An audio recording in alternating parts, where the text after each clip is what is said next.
In 1984, Israeli-American entrepreneur Chaim Saban was on a business trip to Japan.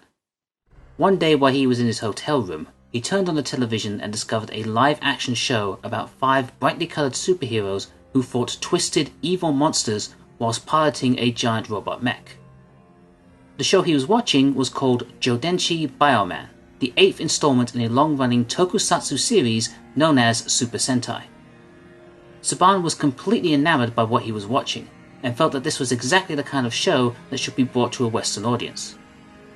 Having created a working pilot for his vision, he shopped his idea around various networks for several years, until one day in 1992 when he was approached by Margaret Loesch, the then president of the Fox Kids network, who was looking for a new, radical idea for their kids' TV block.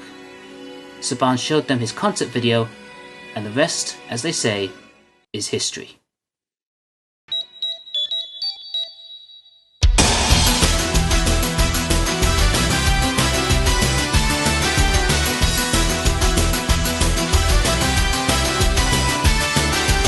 The Power Rangers brand has been entertaining audiences for more than a quarter of a century, mixing a wild action-packed showcase of martial arts, special effects, and giant monster battles with the down-to-earth tales of a bunch of mild-mannered teenagers simply living their lives.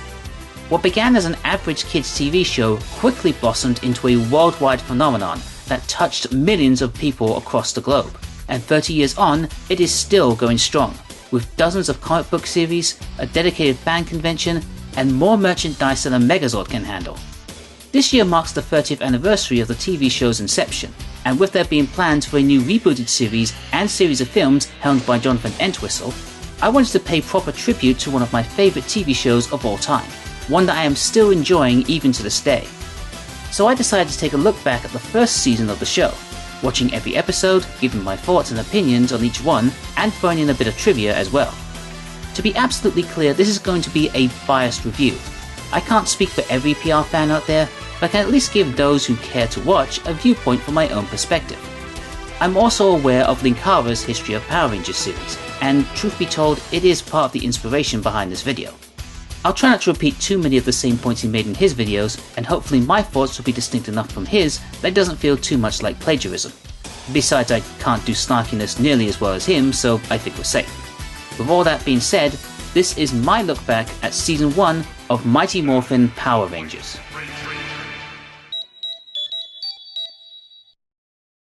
Mighty Morphin Power Rangers first aired on Fox Kids on August 28, 1993. Whilst Bioman was used for the proof of concept video that Saban shopped around for several years, the main series would adapt to the most recent Sentai show at the time, Kyoryu Sentai Zyuranger, the 16th season of Super Sentai. That series focused on a group of ancient warriors reawoken in the modern era to utilize incredible powers and vehicles based on the dinosaurs in their battle against the evil forces of the witch Bandora and her gang of ruthless monsters. While it would have been simple enough to just dub over the Sentai show and present it as a Japanese import, Saban Entertainment had a much bigger vision in mind.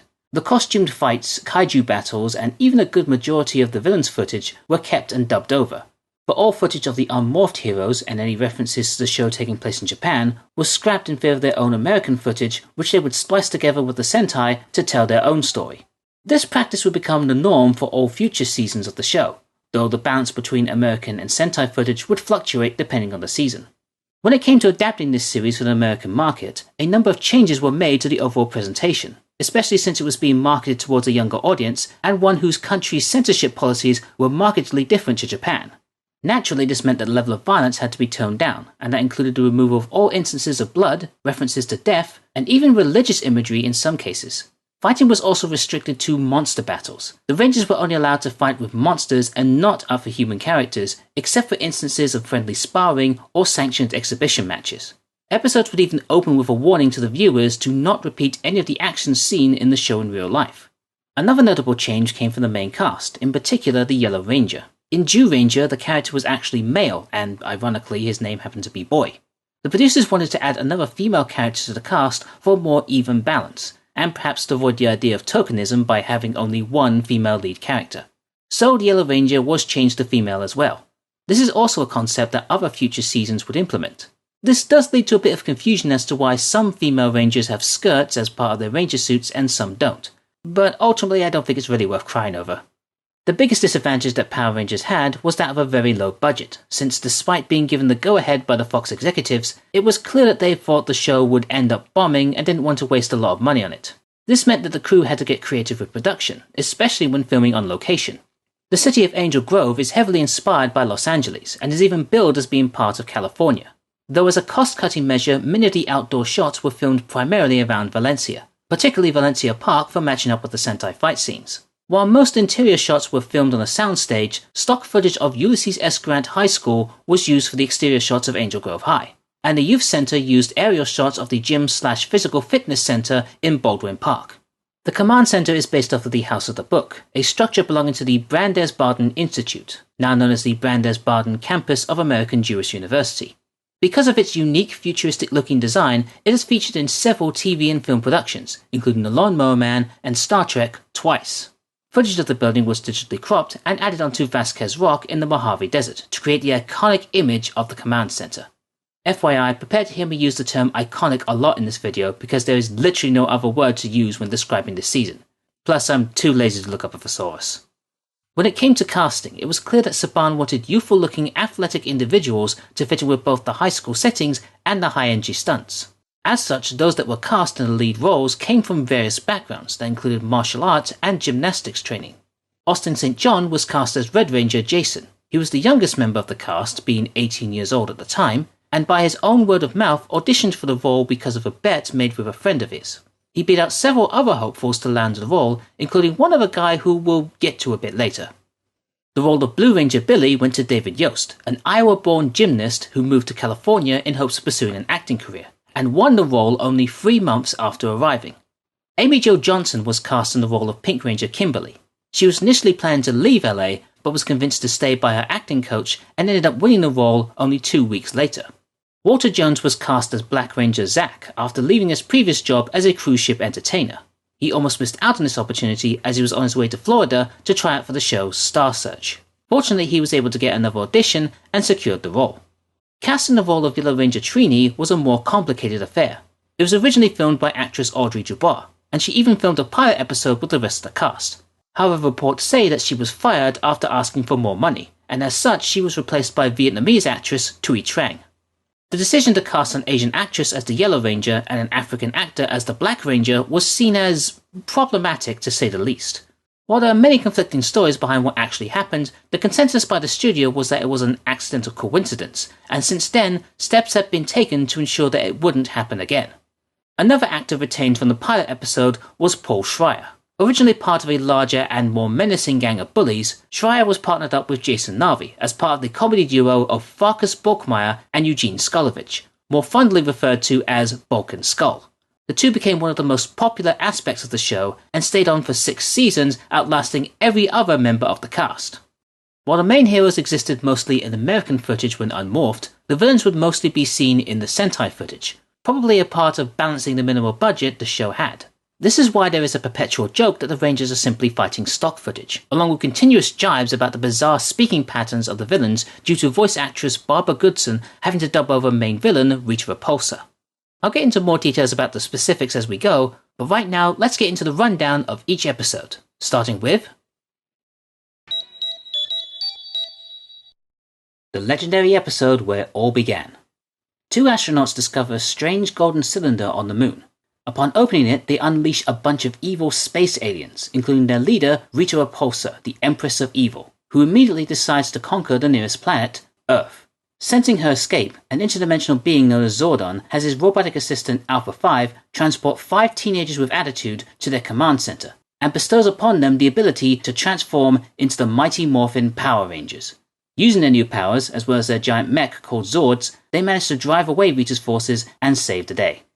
As an introduction to the series, this episode does a pretty good job at establishing the status quo of who the main characters are, the looming threat of the villains, a couple of key locations, and even some of the supporting cast. We get a brief bit of characterization for our main heroes, who all come across as very likable. Jason is the honorable yet stoic leader, Zack is the life of the party, Billy is the brains of the group, Kimberly is a gymnast and a valley girl, and Trini is spiritual and compassionate.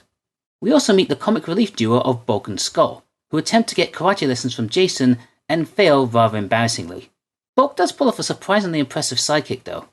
I also like how when the girls turn the two down for a date, Skull at first starts to leave as if to say, okay, I respect your wishes. I think it shows at least some semblance of decency for them in the early days, when they are mainly just written to be straight up jerks. Most of the other characters just get a basic setup.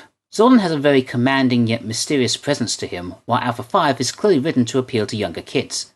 The villains are typically over the top in how evil they are, and Rita in particular is just delightfully chewing up the scenery. However, it does feel like the voice actors haven't quite settled on how their characters should sound. Goddard especially will go through a bit of a transition to more of a lower gravelly tone as the series progresses.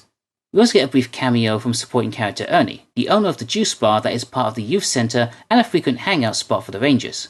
The episode also introduces all of the tropes and motifs that we'll become incredibly familiar with as the show goes on. The morphers, the morphing sequences, the Ranger suits, the Zords, etc. I'll space out my opinions on them throughout the video to avoid bogging down this first episode. So let's start off with the theme song, which is, of course, iconic. The high-energy rock music mixed with triumphant lyrics and enthusiastic vocals is the anthem for the Power Rangers brand. Hell, it's the anthem for any kid growing up in the 90s. You couldn't escape it. It was written and performed by Ron Wasserman, who also wrote many other songs used throughout the series. And if you can believe it, it took him only 2.5 hours to compose what would end up being one of the greatest TV theme songs of all time. Some of Ron's other credits include working on music for shows like the 90s X-Men series, Dragon Ball Z, Sweet Valley High, and Technoman. No relation. The shot of the Rangers ducking a blast from Rita is actually taken from the original pilot episode. It shows the Rangers wearing different sets of clothing and is the only footage featuring original Yellow Ranger Audrey Dubois to make it into the series. The first mission for our new team sets some lofty expectations. Rita has created a device in order to trap the Rangers in a time warp. As the Rangers go to investigate, Billy gets stuck on a high ridge surrounded by Rita's foot soldiers, the Putties, and Trini has to overcome her fear of heights in order to rescue him. Plus, the Rangers take on their first monster, the terrifying Bones. It's expected that these earlier episodes are going to have a few teething issues regarding its format, and this one is no exception. The fight scene with the Putties is rather clunky and disorganized. This could be played off as the Rangers not being used to fighting against them, but it doesn't excuse some of the terrible camera angles that show off an apparent lack of choreography. Some of the Rangers also show off some unusual techniques for fending off the Putties that doesn't look practical in the slightest.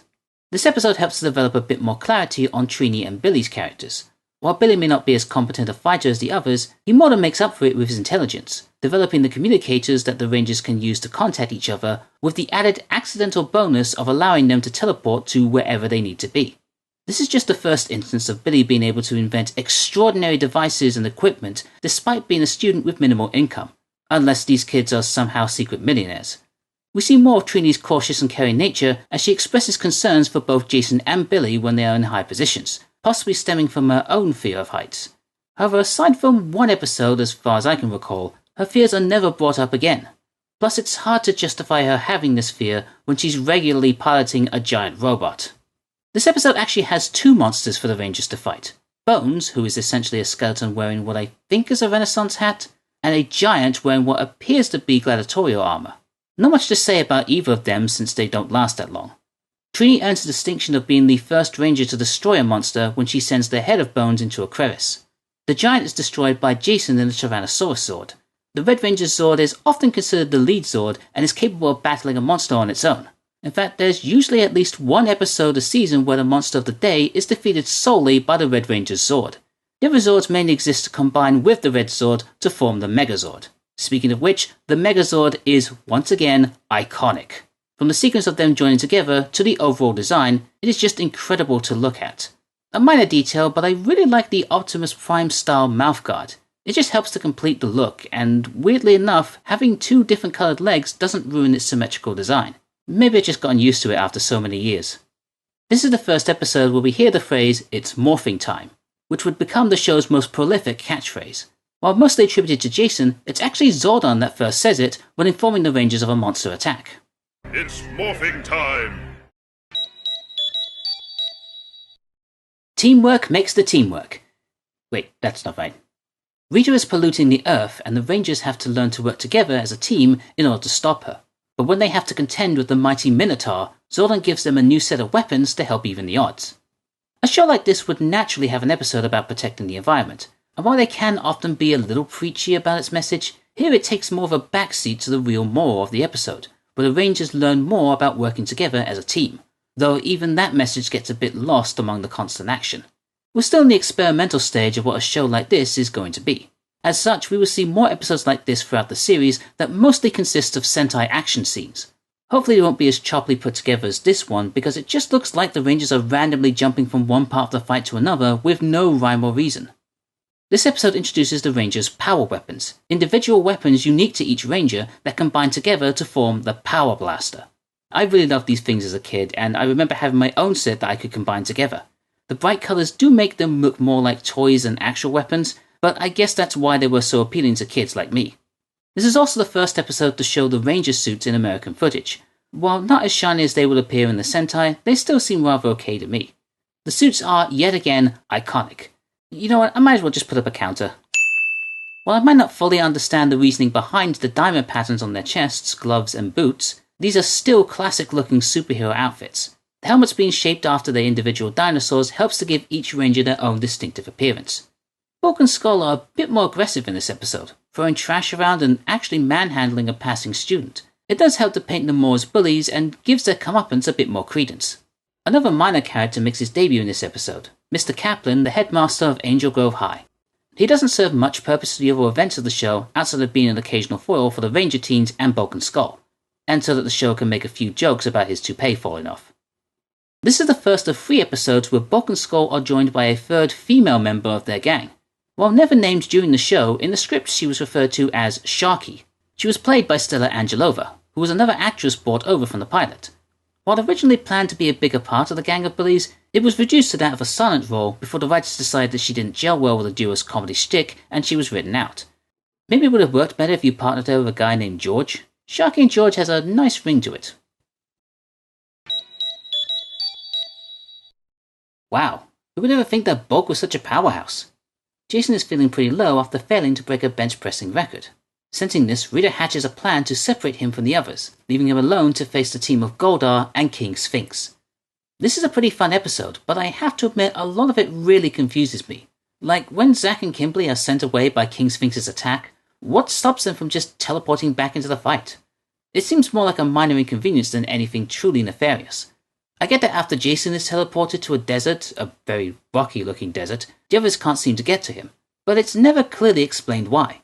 There's no filter placed over the screen to make it seem like another realm or place of existence, and nothing about Rita using a spell or something to prevent the other Rangers from getting there. They don't even have some sort of special transition when teleporting there, just a simple jump cut. Even that would have helped to give the idea that Jason was somewhere out of the reach of his friends. Strangely enough though, that's not the most confusing part of this episode. The confusing part is that Bulk holds the bench pressing record at the juice bar, and that record is over 1,000 reps. How? I don't know if it's even possible to get that higher rep count back in 1993, but how does Bulk of all people hold the record? No offense to Paul Schreier, but Bulk is clearly not meant to be seen as strong, unless he's a secret powerlifter or something. Maybe it was supposed to be a much smaller number, but somebody forgot to remove one of the zeros in the script. While King Sphinx makes his proper debut in this episode, he was actually featured in the unaired pilot. There he was simply known as Fly Guy, and existed mostly in the Zord battle just to be destroyed. This is also the episode where you truly begin to notice the continuous overuse of stock footage, as the Zord fight here was also used in the first episode, but with King Sphinx cropped out. When the Rangers are being shown how to produce their power crystals, if you look closely at Zack's left hand, you'll notice that his middle finger is missing. This is because Walter Jones really did lose his finger in an accident when he was 4 years old. Aside from this one moment, you wouldn't even notice this unless you were actively looking for it. Though now I'm wondering if Zack magically grows another finger every time he morphs. Thank goodness Peter Jackson got a bigger budget for his Lord of the Rings trilogy. Rita's newest monster, the gnarly gnome, hypnotizes a bunch of girls and lures them away as bait for the Power Rangers. The only one who can help save them is Kimberly's deaf friend Melissa. One of the great things about Power Rangers as a show is that it tries to be as inclusive as it can be. This is why the main cast has such a diverse range of characters. Further exemplifying this is the character of Melissa, a deaf girl who not only shows how difficult it can be trying to fit in whilst having a hearing impairment, but also plays an important role in the episode's plot. It's really great to see the Rangers interacting with people who have disabilities. True, these characters often appear for just one episode, but it does help to shine a spotlight on topics that wouldn't normally have been in TV shows at the time, and spread a great message about inclusivity. While David Yost is an accomplished gymnast, his athletic ability is often downplayed in the earlier episodes, perhaps as a way of playing up the nerdy stereotype and to make the other Rangers look better by comparison. Having said that, we have seen him participate in some of the crazier stunt work that often makes him the butt of the joke, similar to how Bulk and Skull's routine ends up with them being embarrassed. However, at the end of the episode, we do get to see David show off a bit more of his natural talent. This will increase as the show goes on, and we can assume that in canon this is due to a mix of his duties as a Power Ranger and from the support of his friends. For some reason this episode has the Rangers give different names to their weapons. I'm not sure why they did this in the first place, perhaps as a marketing tactic, but it was quickly dropped after this episode. There's also an extended comedy skit with Gnarly Gnome and comic relief villains Squat and Babu, which honestly doesn't do anything for me and probably should have been taken out for more development of Melissa's character. The caves that Gnarly Gnome leads the girls into are in fact the Bronson Caves or Bronson Canyon located in Griffith Park. It is a very popular filming location and has been used in many film and television productions, going as far back as 1919 with the western Lightning Bryce. It's perhaps best known for being the entrance to the Batcave for the 1960s Batman series. We'll be seeing a lot more of it in future episodes.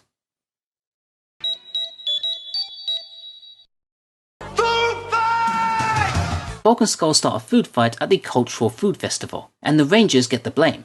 But when Rita sends down her pudgy pig monster and it scarfs up their weapons, they'll need to come up with a new plan in order to best this beastly boar. This is a fun and exciting episode featuring one of Rita's most memorable monsters. Pudgy Pig is really popular among the fanbase, from his iconic design to his food-guzzling rampage to providing the Rangers with probably their first real challenge by gobbling up their weapons, forcing them to get creative in order to get them back. It's definitely a much better paced narrative than the previous episodes. I reckon this is where the series finally started to find its feet. Since it was featured twice in this episode, let's talk about the morphing sequence, one of the key factors to any Power Ranger episode. While future seasons will get more elaborate than morphing sequences, Mighty Morphin keeps it simple and straightforward, with the Rangers holding their morphers in front of them and calling out their dinosaur names while they're inside another morpher surrounded by electricity. Okay, it's simpler than I'm making it sound, but no less iconic. Which is exactly how to describe the design of the morphers themselves. A nicely shaped box device with a handle grip on the back that allows the Rangers to easily pull them out from their pockets or belt buckles or what have you. Each comes with their own unique coin representing their specific dinosaur embossed in gold. It is such an iconic part of Ranger history that any Ranger fan needs to have one of these in their home. I know I do. This episode features the second appearance of Sharky as part of Bulk and Skull's entourage. However, they are joined by a fourth member this time. He's played by Eric Betts, who is also one of the suit actors on the show. But unlike Sharky, he doesn't even get a name, and is only referred to in the credits as Black Punk. Hey, like I said, change his name to George, then you've got a great pairing.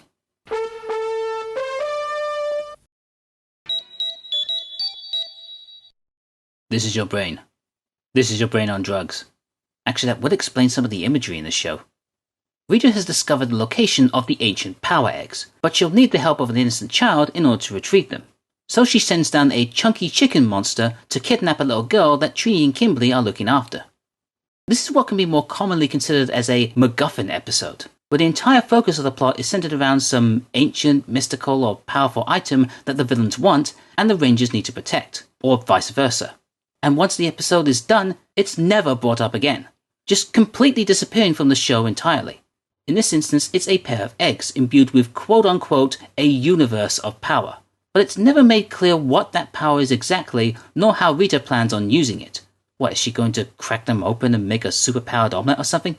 The whole needing an innocent child thing is also just glossed over, since the little girl is kidnapped by some putties, and the next time you see Rita's goons, they just have the eggs. No showing her retrieving them, they just have them. And then just as quickly, the Rangers knock them into the ocean, preventing Rita from using them. What I'm trying to say is that this episode feels very rushed and pointless. The only good thing that came out of this episode is showing more of Billy's technical genius, as well as the introduction of the Rad Bug, a flying car that Billy just invented out of the back of his garage. I don't know if he made it using some parts he borrowed from Alpha, or some scrap junk he had lying around his house. First wrist-mounted teleporters, then a flying car? What's next, a machine that swaps people's minds?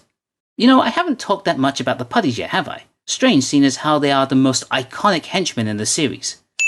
Created from clay like the majority of Rita's monsters, their overall grey bodies and disfigured-looking faces give them an appearance that is both bizarre and somewhat unnerving. They're also famous for the very weird noises that they make. Kinda sounds like my dad when he's rinsing his mouth in the morning.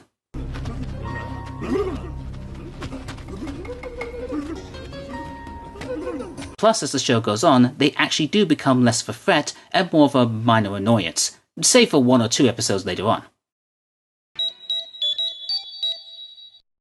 Man, imagine the prices this guy must pay for contact lenses. Rita sends down a creature called Eye Guy to kidnap the smartest kids in Angel Grove, and when Billy's young friend Willie is taken, the Rangers come together to rescue him and close the lid on Eye Guy for good. Eye Guy is a monster that you're certainly not going to forget about anytime soon. An amorphous white blob creature with hundreds of eyes encompassing his entire body. Not only that, but one of his eyes can detach from him to hunt down and trap innocent kids. I can't believe that something this terrifying made it into a kids show. I will say it was a great bit of misdirection to make the audience think that the Rangers defeated Eye Guy with a power blaster, only to have him reform again. Adding in the theme song to make it seem like this was the final victory is also a nice touch. Great bit of misdirection.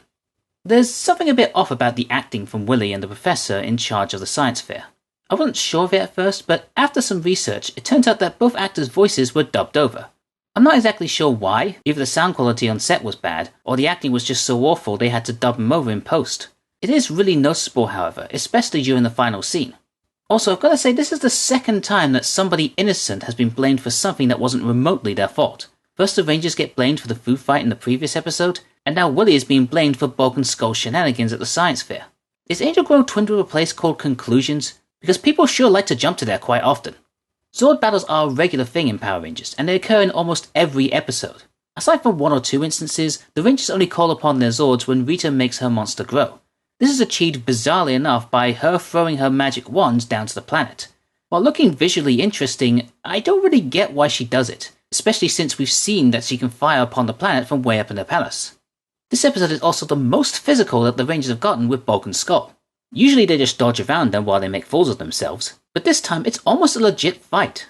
Heck, Zack actually catches a punch thrown by Skull. Even Billy gets involved throwing Bulk into a pile of boxes. They didn't even do anything that bad this time, so who are the real bullies here? So wait, if Rita's goons can freely enter the Rangers' house, why don't they just get them while they're in their sleep? The logic in the show is just so weird. Trini's doll, Mr. Tickle Sneezer, is brought to life by Rita and sets about collecting various items around Angel Grove. But when Trini and Billy end up as part of his collection, the other Rangers must contend with the wrath of Goldar and save their teammates from a terrible fate. This episode is actually rather infamous among Ranger fans, due to the fact that everything happening in it turned out to be a dream. Reports say that this was not the original intention by the writing team, but the producers insisted on this ending to, quote, give the events a sense of mysticism, and to avoid Mr. Tickle Sneezer still existing in the real world. All this resulted in is a half-baked ending that made everything feel like a complete waste of time.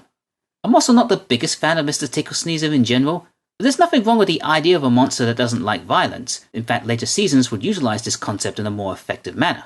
However, the naive-like personality and intentionally dumb-sounding voice just doesn't really work for me that much. Plus, his doll form is way more scary than his giant form. It looks like they just decapitated a troll figure and stuck his head on a Ken doll or something. This episode does mark the debut of another recurring side character, Miss Appleby, a regular teacher of the students in multiple different classes.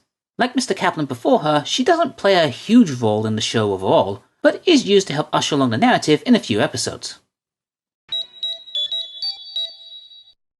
Hey, is there any auditioning for the role of Jabba the Hutt? Everyone's planning a surprise party for Zack, but their secrecy causes him to think that they've forgotten. Rita has her own surprise for Zack as she sends out her nasty night monster to beat the birthday boy Black and Blue. This is just one of your typical everybody pretends to forget someone's birthday episodes, and I'll be honest, I'm not the biggest fan of these stories. They always play out the same way. They pretend to forget, the birthday person gets upset and runs off, winds up in trouble, and it ends with a surprise party for them.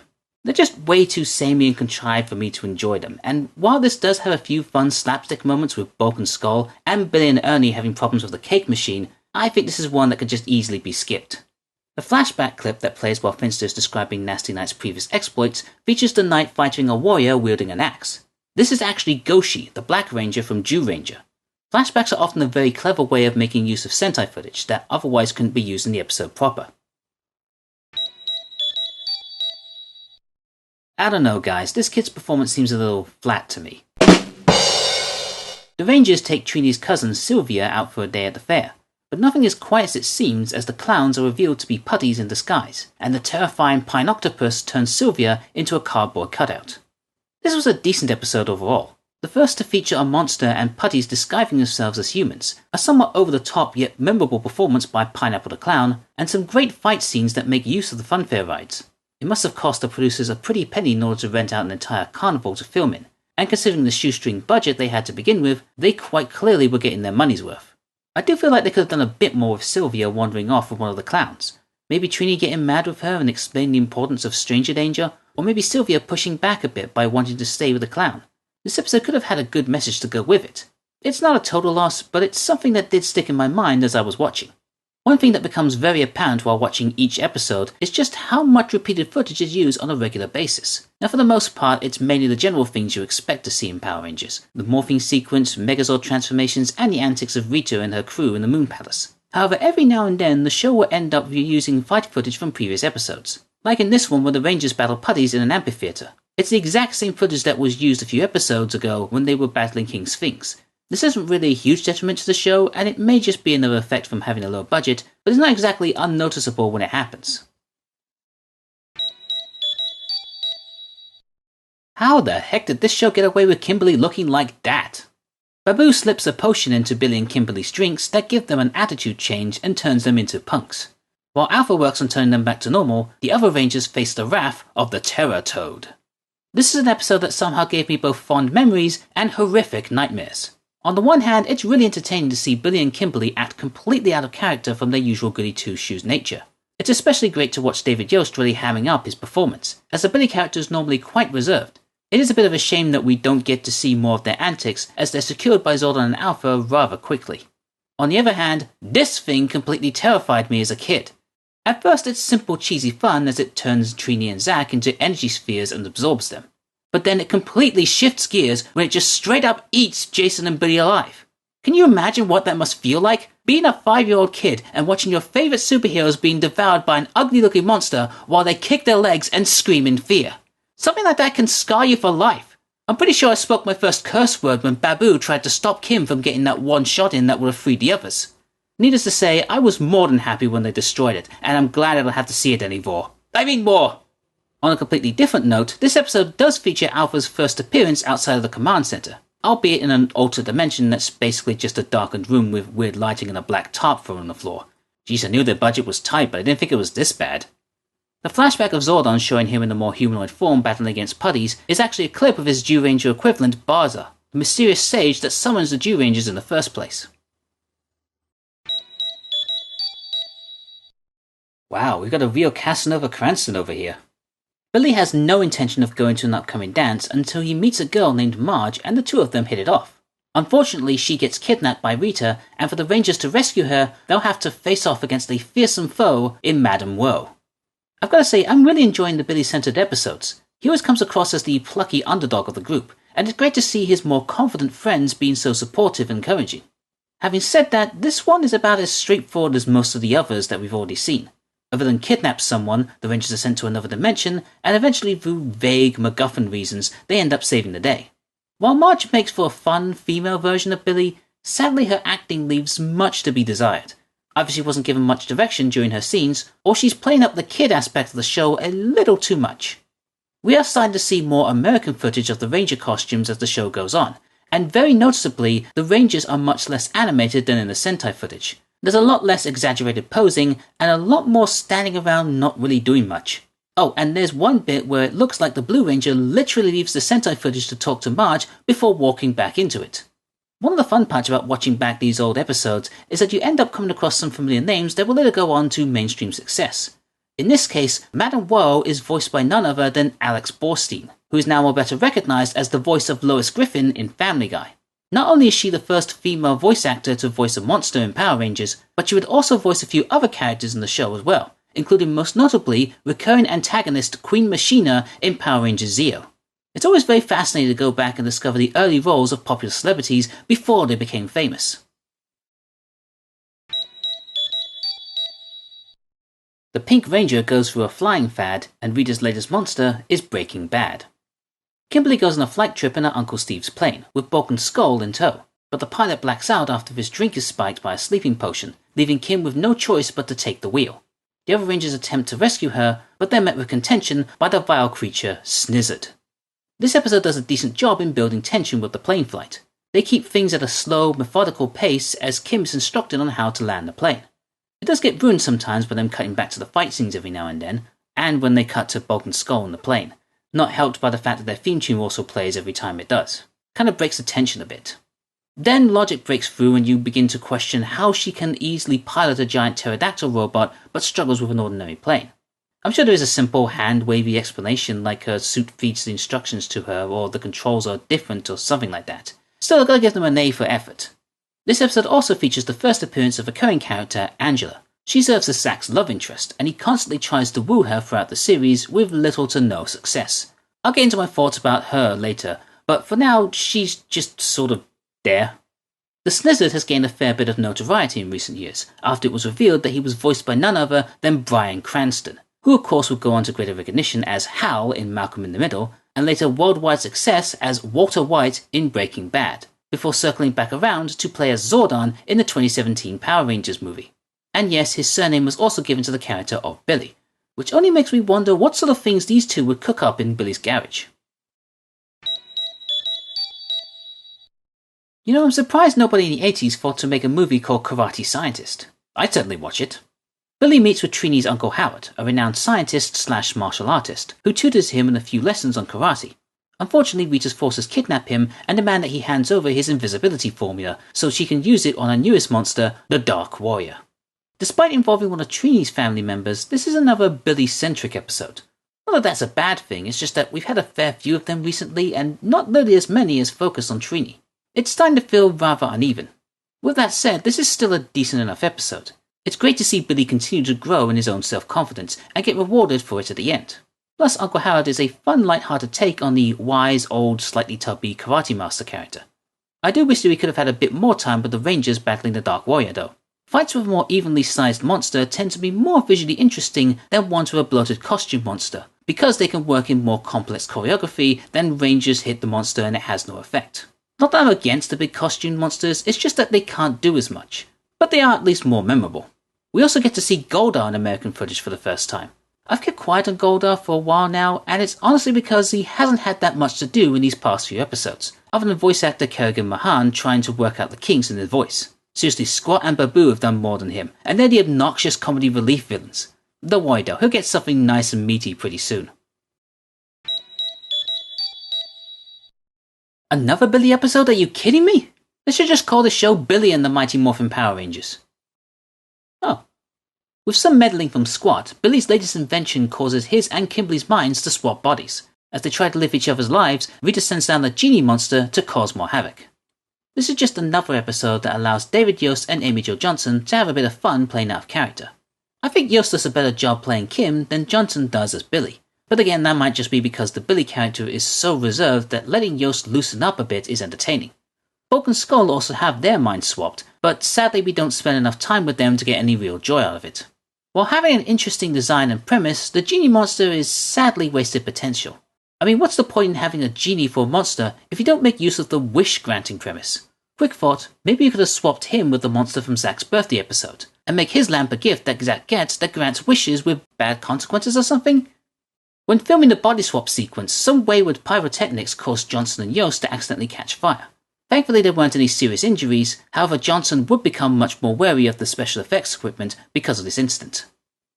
Up to this point, the show has been a lot of silly nonsensical fun, but the next set of episodes would help turn it into one of the most beloved kids' TV franchises of all time.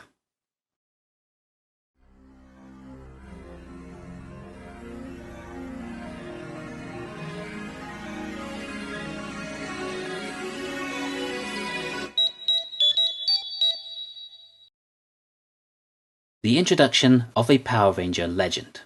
Green with Evil is a 5-part epic that aired daily from October 5th to the 9th. It was the first time that Power Rangers had done a multi-part story, and no other kids show at the time was doing anything remotely like this. It's considered almost unanimously within the Ranger community to be one of the greatest storylines in the show's entire 30-year history. Many attribute this to the introduction of one of its most popular characters, Tommy Oliver, played by Jason David Frank, initially billed as simply Jason Frank. The man with 3 first names had originally auditioned for the role of the Red Ranger, however he only just lost out on that part to Austin St. John. Thankfully, the cast director, Caitlin Wallen, took a liking to his performance and decided to cast him as Tommy, the soon-to-be 6th Ranger of the team. It does make you wonder what would have happened if JDF had succeeded in getting the Red Ranger role. Would Austin have become the Green Ranger? Would that role have gone to someone else? Or would Power Rangers have been nearly as popular as it is today? You know what, I'm getting way too ahead of myself here. For now, let's have a brief rundown on what this 5-parter's plot is. A new kid, Tommy, arrives in town, and after being impressed by his martial arts skills, Rita kidnaps him and brainwashes him into becoming her own personal evil green Power Ranger. With his new powers, Tommy completely decimates the Rangers and even enters the command center, destroying most of the console controls and cutting off their connection to Zordon. While the Rangers try to recuperate and restore power to the consoles, Tommy is given the Sword of Darkness by Rita as a means for her to keep him under control. He then kidnaps Jason and teleports him to a prison dimension where he has to face Goldar all on his own and without his power morpher. See, I told you Goldar would get something more to do later, didn't I? As Jason battles for his life against Goldar and then the Green Ranger, the others manage to locate him and teleport him out of the prison. And just in time, as Rita summons Scorpina, a female warrior that becomes a monstrous creature when she grows. As the Rangers battle Scorpina and Goldar in their Megazord, Tommy sneaks into the command center again. This time Alpha is ready for him and traps him in a stasis shield, requiring Rita to free him. She then makes the Green Ranger grow, and the Rangers are just barely able to survive against the triple onslaught of villains. They discover the Green Ranger's true identity just as he summons his own Zord, the Dragon Zord, which begins rampaging throughout the city. The Rangers are able to recover Zordon and head out in the Megazord to fight the Dragon Zord. Jason and Tommy go one-on-one, and the Sword of Darkness is destroyed, freeing Tommy from Rita's spell. He then officially joins the Rangers as the 6th member of their team. Green with Evil was seen as a major turning point for the show. While most previous episodes were played up mainly for laughs and cheesy action pieces, this multi-parter took on a much more serious tone. The threat of Rita's army was elevated. Goldar finally got something to do other than stand to the side and growl, and without their mentor around to give them advice and instructions, the Rangers are forced to take on the bad guys by themselves, allowing them to come into their own as heroes. Jason and Billy in particular show great progress in their development, as the former begins to show more grit and determination as a leader and a fighter, and the latter becomes more acquainted with the technology of the command center, which confirms that yes, he did in fact build a flying car and wrist-mounted teleportation devices from a bunch of random junk in his own garage. Is he related to Dr. Emmett Brown by any chance? JDF was an excellent addition to the cast. You can tell how serious he's taking this role despite some of the silly, corny dialogue he has to work with. As a villain, he cuts a surprisingly sinister figure, cold and threatening towards Kimberly in civilian form, and wonderfully over-the-top diabolical while in his Ranger form. Speaking of which, the Green Ranger suit is another iconic costume. While the main suit by itself is not that different from the other Rangers, the look is completed by the golden shield plate adorned on his upper torso. A simple addition like that really helps to make him stand out from the others, and adds to his intimidating appearance. Unfortunately, it does create a bit of a problem with the distinction between the American and Sentai footage. Reportedly, when the costumes for the show were shipped to America, the original shield, which was made out of hard foam rubber, was badly damaged during transit, and therefore unusable. So the costume department created a cloth shield as a replacement. It doesn't look nearly as good as the original, and it makes it very obvious when they make the switch between American and Sentai footage. Of course, as part of his arsenal of weapons, there is his iconic Dragon Dagger, which doubles as a flute. Yes, he's actually playing a dagger as a flute. That allows him to summon the Dragon Zord, another iconic Zord, and a fan favourite at that. Quite obviously, its design is inspired by Godzilla, featuring a drill on the end of its tail and missiles that sprout from its fingertips. It also has an alternate mode when combined with some of the other Zords that we get a brief glimpse at towards the end. Tommy's addition started a trend for Power Rangers going forward, where every new team of Rangers would gain a 6th Ranger partway through the series, even if there wasn't a Sentai counterpart to accommodate it. But that's a story for another time. Part 3 also features the introduction of another of Rita's generals, Scorpina, a fast and deadly warrior that fights the Rangers using a crescent-shaped sword.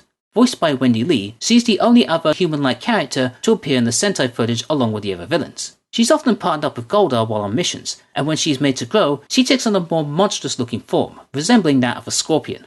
After the Green with Evil saga, she periodically makes further appearances throughout the rest of the season, becoming a semi-permanent member of the villain team. Well, now that we have a new Ranger on the team and a new villain to contend with, I can't wait to see where this new, more serious Power Rangers show takes us next.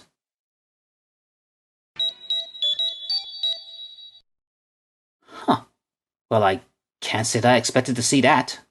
Squat and Babu create a monster called Shellshock that freezes half the Rangers with its stoplight. Trini goes in search of a rare flower that can cure them, leaving Jason all on his own to contend with the terrifying turtle. I guess after the previous 5-part epic, we needed a more humdrum episode to calm down with. The monster is actually quite creative, especially with how it retracts parts of its body to bring out its weapons, and seeing a giant battle that doesn't involve the Megazord is a nice change of pace. But other than that, it's just a simple, straightforward plot about the Rangers defeating a monster with yet another one-off magical MacGuffin. What does make this episode weird is how quickly it writes Tommy out of it. It starts with him playing basketball with the other Rangers, then he has to head off to karate practice, and then other than joining up with the Zord battle and the brief demo of JDF's skills with bow staff, we don't see him again until the very last scene. This is an issue I have with Tommy's direction throughout the series, but I'll save my thoughts on that until later.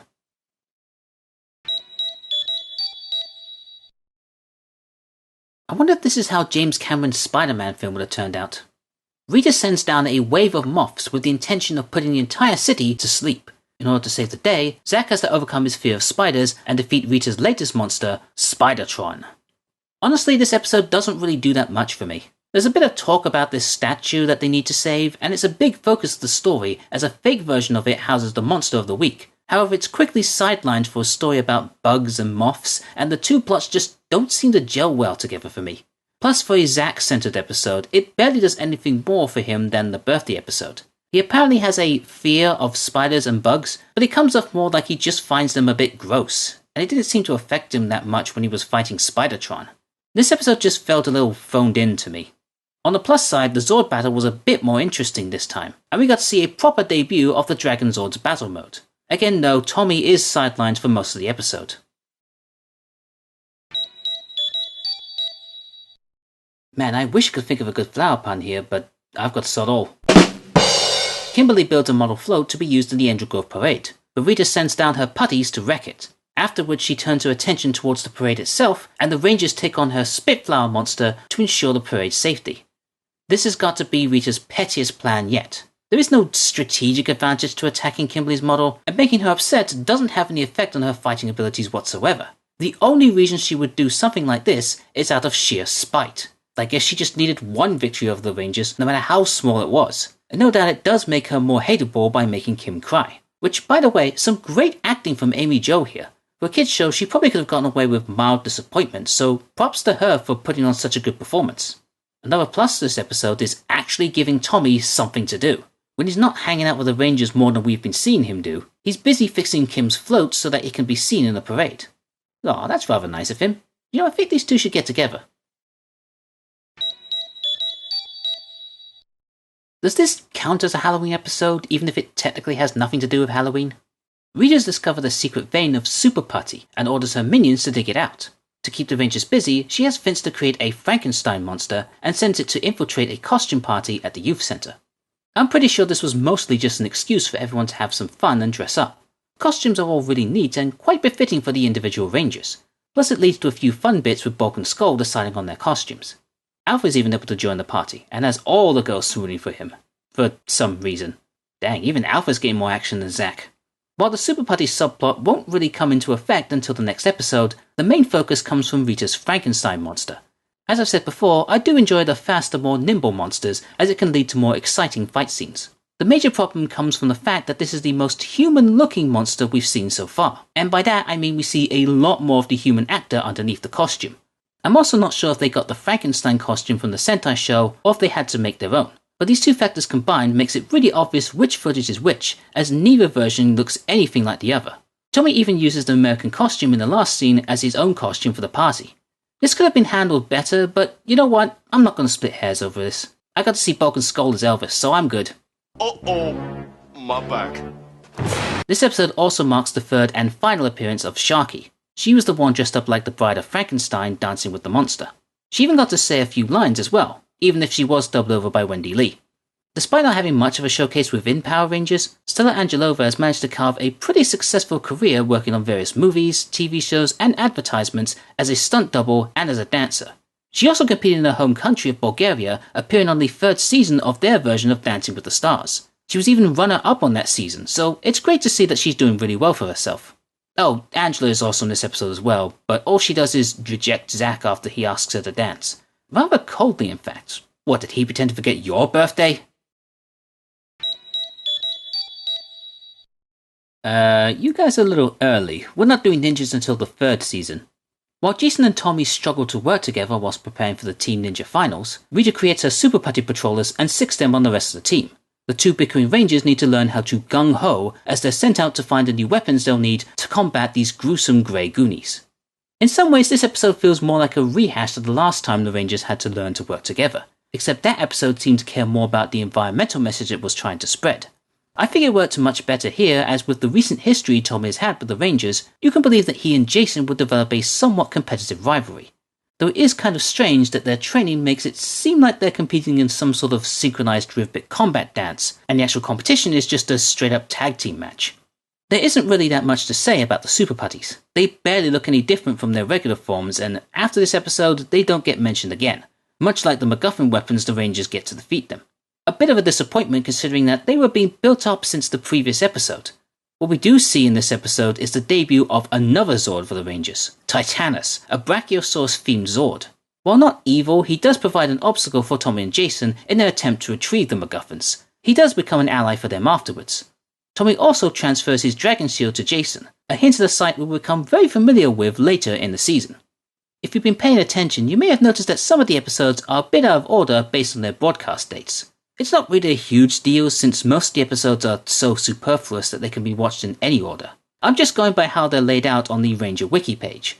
But for some strange reason, these last two episodes were actually shown the other way round in the original broadcast, with Gung Ho being broadcast before Life's a Masquerade. So the sequence of events surrounding the creation of the Super Putties is out of order. Like I said, it's not a huge misstep, but it's why proper labeling for your episode numbers is so important. Also, the Frankenstein monster from before is suddenly alive again because somebody forgot to edit him out of a few shots. Two lessons to learn here: proper labeling and editing. The play is the thing, but Rita isn't playing around. When the Rangers put on a school play of Rumpelstiltskin, Kimberly's grandmother's spinning wheel is stolen by Rita and turned into a deadly weapon of destruction. It's up to the Rangers to beat back the baddies and retrieve the wheel. A mostly unremarkable episode otherwise, except for a few key moments. While the wheel itself isn't particularly scary, the Zord fight has a bit more diversity to it than normal, something that has started to happen a lot more ever since the arrival of the Green Ranger. We have the debut of the Ultra Zord, the ultimate weapon of the Power Rangers, wherein all of their Zords combine together and unleash a barrage of attacks on the enemy. Nothing better than a bunch of robots joining together to form an even bigger robot, huh? I do like the fact that Tommy was captured earlier in the episode, necessitating his absence from the battle until later on. It's a lot more interesting than him just wandering off to karate practice and forgetting his communicator. Most of the fun of this episode comes from the play they're putting on, or rather Bulk and Skull's involvement in it. I like how Skull's acting is akin to that of a little kid, and I kinda dig Bulk's comedic take on Rumpelstiltskin, even if it is more pants-splitting than side-splitting. And speaking of scary, Kimberly yelling at Bulk when he accidentally damages her grandmother's spinning wheel is way more terrifying than anything Rita has cooked up this series. Even Bulk kind of realizes he's screwed up. Maybe you should turn her into a monster next time, Rita. A terrifying two-parter that attempts to delve into the Ranger's psyche. When Zack isn't feeling too confident about an upcoming dance contest, Rita summons the dreaded Mutitus and the mysterious Lokar to battle the Rangers. Their combined strength is enough to disable the Zords, and the Rangers are sent to the Island of Illusion, where the only way for them to escape is to conquer their own fears. This is a pretty popular set of episodes among the fanbase, and it's not hard to see why. The darker tones and premise make for a very unsettling challenge for the Rangers. It is one of the few Zord battles that takes place at night, or with a darkened sky at least. Add to that the horrific zombie-like appearance of Mutitus and an unconventional enemy in the form of Lokar. Seeing the Zords fall in battle like this was a truly scary experience for 5-year-old me, but then that makes the eventual return and triumph that much sweeter, as they form the Mega Dragon Zord officially for the first time. A great job is done by making the island feel mysterious and otherworldly. Kudos to the production team for finding a location that looks different to the parks and caves that they usually film in. Seeing the Rangers without their powers being confronted by a series of monsters they've already defeated is a real surprise, even if it is just an illusion. Aiding them on their journey through the islands is a strange little man called Quagmire. Giggity giggity. No, not that one. He only really speaks in rhymes, and literally appears and disappears all over the place. It gets really old quite fast. It also took him quite a while to realize that the Rangers weren't on Rita's side, even though he could clearly see that one of the Rangers was in danger because of her. The Rangers having to confront their own individual fears in order to regain their own confidence is a great idea with a mildly successful execution.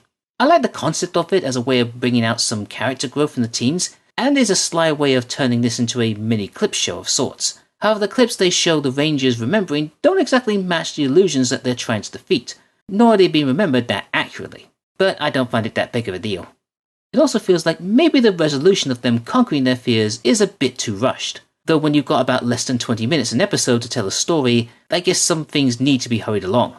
As I was watching, I ended up having my own thoughts on each of the Rangers' fears and what they could mean, as well as some criticisms regarding a couple of them, one in particular being rather insulting. Jason's is simple enough. Seeing his friends disappear speaks to his fear of letting them down and failing his duties as a leader. There's a similar case for Billy, as him being unable to find a solution to their entrapment on the island makes him doubt his own intelligence. A later episode where he gets a B grade on this test helps to confirm this. Tommy is tricked into seeing his friends as putties. Perhaps this could be a case of PTSD from his time under Rita's control, being forced to do practically nothing but fight the Rangers. Though as the newest member of the group, maybe he hasn't acclimated to the Ranger lifestyle as well as the others yet, seeing it as just constant fighting. Maybe that could in a way explain his absence in some episodes, as he's taking his time to warm up to the team. Trini starts to relive the events of High Five, seeing Billy climb up a tall hillside. Naturally, this could be tapping into her fear of heights, but perhaps because of her kind and caring nature, she's more concerned for the well-being of her friends, so seeing Billy in danger and feeling like she can't do anything might be causing her to panic. I also have a bit of a personal fan theory that was sparked by this, but I'll get into it later. Side note, why does Trini become such a whiny baby in this episode? She's always the one crying out for Quagmire and constantly looks like she's on the verge of tears. Zack's deal is that he's afraid of snakes. But that's it. He's just afraid of snakes. No disrespect to anyone with ophidiophobia, but this is kind of a confusing and disappointing fear for Zack to have, for a multitude of reasons. Considering that he was the focus at the start of part 1, it feels really weird that they would just give him a basic fear of insert name of creature or object here, without any proper context or foreshadowing. In fact, why is it specifically snakes? Wasn't it spiders he was afraid of a few episodes ago? When did he ever show a fear of snakes? Heck, he's even fought a snake-themed monster before and wrestled with a snake, and he didn't seem afraid then. Mind you, he didn't exactly show any fear to the spider-themed monster either, so maybe he's only afraid because he can't morph? I just find the random choice of his illusion to be rather unusual. Couldn't he have tied it into his concerns about the dance contest? Maybe he could have seen illusions of Bulk and Skull taunting him, or even his friends doing it making him think they've lost faith in him, or even better yet, show him Angela rejecting him to really take him down a peg. Zack was always the most confident member of the team, so having him relive some of his failings could make him doubt his own skills. That would have been so much more fascinating instead of snakes. However, it's Kimberly's illusion that I find to be the worst. She's shown an illusion of angelic versions of Bulk and Skull being kind to a hedgehog or something, I can't really tell, and that is what freaks her out enough to start disappearing. Wow. Really, Kim? You have so little faith in there being even an ounce of goodwill inside Bulk and Skull that only Rita's influence could make it happen? Having seen later seasons where she is being more friendly to them, and especially considering some of their more notable deeds in the future, this is just insulting to all three of them. I'll be honest, I don't know exactly what I would have replaced Kim's fear with, but it's gotta be better than this. Perhaps since her good memory was that of having to fight a disgusting terror toad that ate her friends, by the way, thanks for reminding me of that nightmare, Power Rangers, maybe she could just see a bunch of disgusting things in front of her. That way she questions how she could be a Power Ranger when she's so easily grossed out. I don't know, there just has to be something better. Whew, this was a long one, but it really was a good pair of episodes. So, is it still 7 years of bad luck if the mirror breaks you? Jason and his cousin Jeremy discover an ancient map that leads to an artifact called the Mirror of Destruction. Rita wants to use the mirror for her wicked plans, and sends down Scorpina and the Rockstar monster to retrieve it. I was ready to say that this was a mostly forgettable episode, but the more that I thought about it, it actually isn't too bad. The overall pacing is quite good, the fight scenes are dynamic, and even despite a few editing errors like leaving in some Japanese text or even forgetting to remove shots of Dan, Billy's Sentai counterpart, from the background, it was all handled really well. Most of the episode is spent on Jeremy, and while taking the focus off the Rangers to focus on some random kid is usually annoying, it's not so bad here. He is likable enough with a subdued yet enthusiastic personality, and he shows great intelligence and skill in outwitting the putties when confronted by them. He also holds the distinction of being the first civilian to destroy a monster, and when you think about it, it's a pretty brutal death as well. Not just a simple jump cut to an explosion, the Rockstar monster bursts into pieces. I almost want to stick a Jeremy wins fatality sign on the screen. What the heck. Jeremy wins fatality. There you go. Good for you, Jeremy. I will say that it does feel like this episode was meant to be shown earlier in the season, the most evident part of that being that Tommy is nowhere to be seen, even though he is still credited in the opening sequence. Of course, Scorpina being here kinda puts a big hole in that theory since she debuted not long after him. But still, no one even mentions him being off somewhere doing karate practice or something. Where the heck are you, Tommy? The Rangers really could have used one of your last-minute saves. Ugh, I think we've all had days like these before, am I right? Kimberly experiences a string of bad luck that culminates in her being kidnapped by Rita's samurai fan man. Hopefully, the Rangers will have better luck when they come to her rescue. This isn't exactly one of Rita's grandest plans. In fact, capturing one of the Rangers inside a small container is something we've seen before. Still, I suppose this one is a bit better because it wasn't revealed to be a dream afterwards. This is one of those typical kind of episodes where nothing goes right for the pretty girl and she ends up looking like a complete mess. Of course, Tommy's on hand to be her knight in shining green armor, offering her comfort and defending her from Bulk and Skull's mocking. He's actually really sweet to her, and Kimberly is clearly crushing on him. I'm actually getting kind of jealous, but I'm not sure of who. Anyway, as nice as Kim and Tommy's interaction is, the episode overall is kind of meh. I did like this line though. You know, Bulk and Skull should get their own TV show. Oh, I hear that. Oh, I guess Bulk and Skull heard that too. The Rangers are having a day out at the beach when their fun is interrupted by Scorpina, who traps them in the cocoon. To make matters worse, Zordon and Alpha are having trouble getting through to Tommy, who's busy auditioning for a role in a karate commercial. Knowing his luck with auditions, this guy will probably beat him to it. The first half of the episode was going along just fine, and it seems like it was gearing up for another Tommy comes to the rescue when the Rangers need him most kind of tale. But then they end up freeing themselves, so what was all the point in all that drama? Then they do the same thing again when the Megazord is trapped, and this time Tommy does come to save them. Or maybe it's just weird because this whole episode was seemingly interrupted by a completely different episode. Between the two times that the Rangers were caught in the cocoon, they randomly battle a baseball-themed monster named Babe Ruthless. I am not kidding. Just out of nowhere, they're fighting a monster that's themed around the sport of baseball. This episode doesn't even have anything to do with baseball. Sure, the Zord fight is exciting, but shouldn't this be in its own episode? It feels a little out of place. Should I expect for a later episode about baseball to suddenly be interrupted by some cocoon stuff? Outside of that, the commercial scenes were great to watch. Bulk and Skull have really come into their own as a comedy duo, and Tommy is, well, just doing Tommy things as usual. It's quite funny to think that Bulk believes he can stand up to Tommy, even though this is like, the 5th time he's done his high-yarring in front of him? Either he's getting braver, or he keeps on forgetting that Tommy is probably the only one of the teens that might actually beat the tar out of him. I've also got to wonder if Tommy's audition might have taken some inspiration from Tui Trang's own audition for Power Rangers, where she ran in and leapt up on the table before she began her audition. The commercial, by the way, what a piece of crap! They just used the raw footage from the auditions, and the announcer is pretty harsh towards Bulk too. Was this their plan all along? Did they even get those two to sign any permission papers or something? You should really consider suing them, Bulk.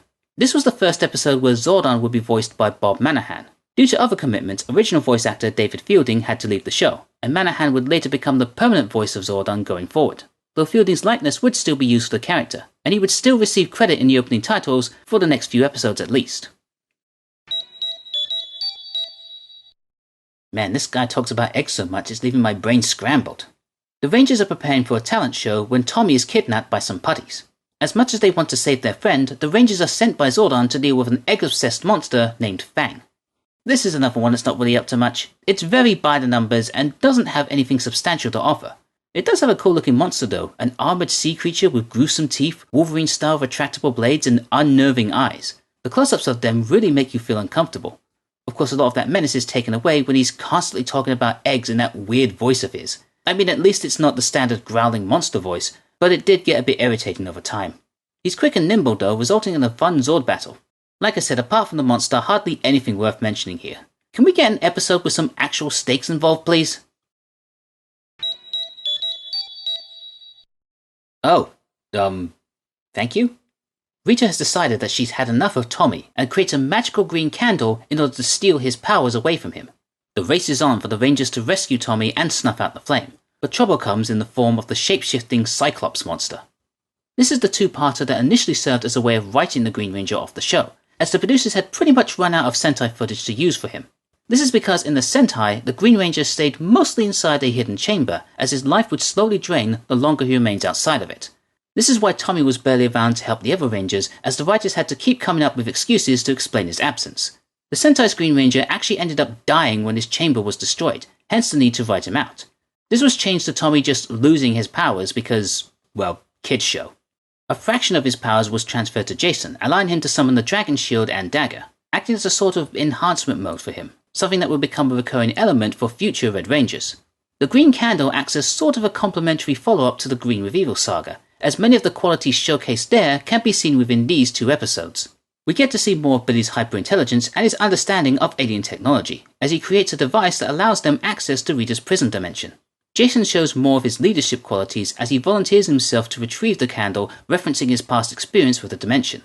But of course, it's Tommy who takes center stage here, as he runs the whole gamut of emotions, from nervously trying to ask Kimberly out to the dance, to the frustration of being kidnapped by Goldar, the fear of potentially losing his powers, the concern over the safety of his fellow Rangers, and ultimately his defiance against Rita as he refuses to let her control his fate anymore.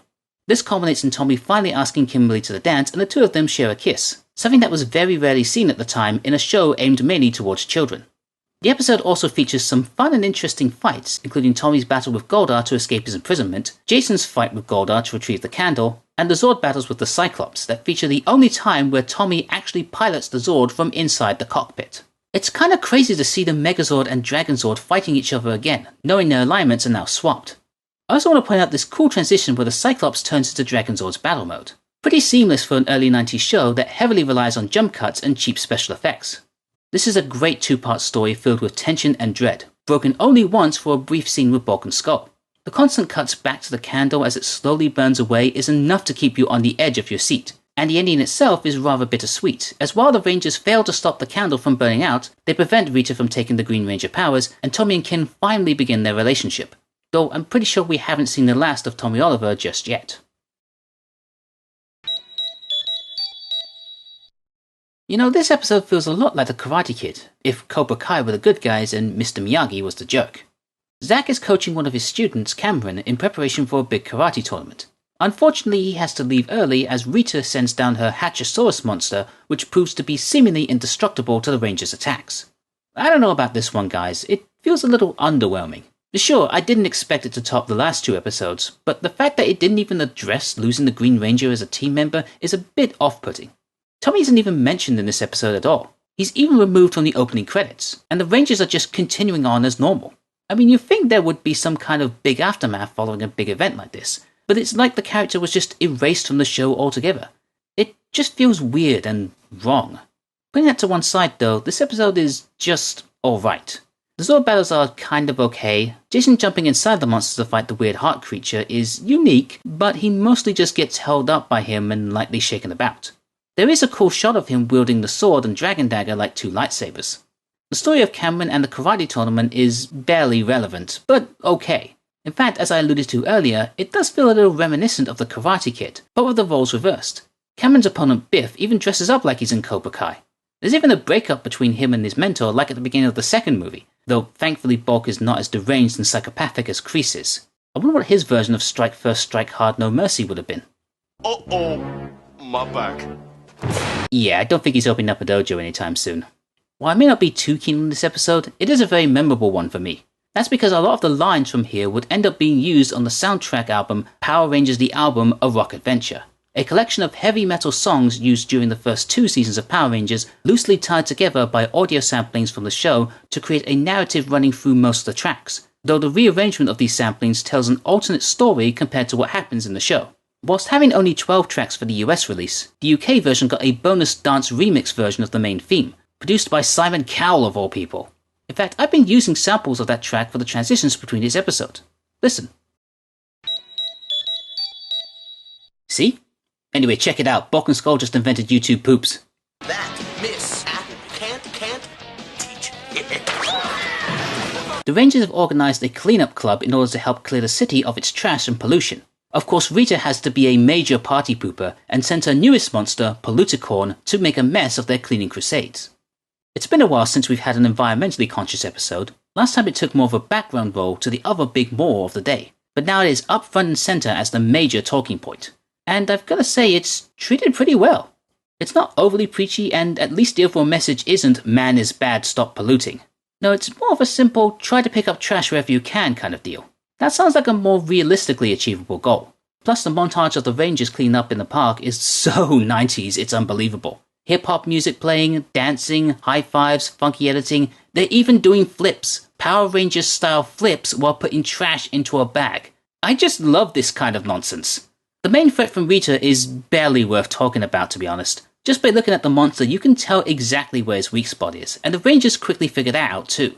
Plus, despite his name literally having the word pollutant in it, he doesn't really do anything in the way of polluting. In a funny sort of way, the usual Power Ranger action distracts us from the more interesting recycling story. Isn't that backwards? There's also some really great Bulk and Skull bits as well here. Bulk hamming it up to the camera and exaggerating how great a guy he is, while Skull films and gives him directions that ultimately sends him falling over and crashing into whatever happens to be nearby. And the resulting video at the end is just wonderfully chaotic. In fact, I just realized something. Not only did they just create the first YouTube poop, but they're also technically the first vloggers as well. All they need now is a sign telling people to like, share and subscribe and about half a dozen ad breaks to pop up during the video. Move over, Mr. Beast, these are the real kings of YouTube.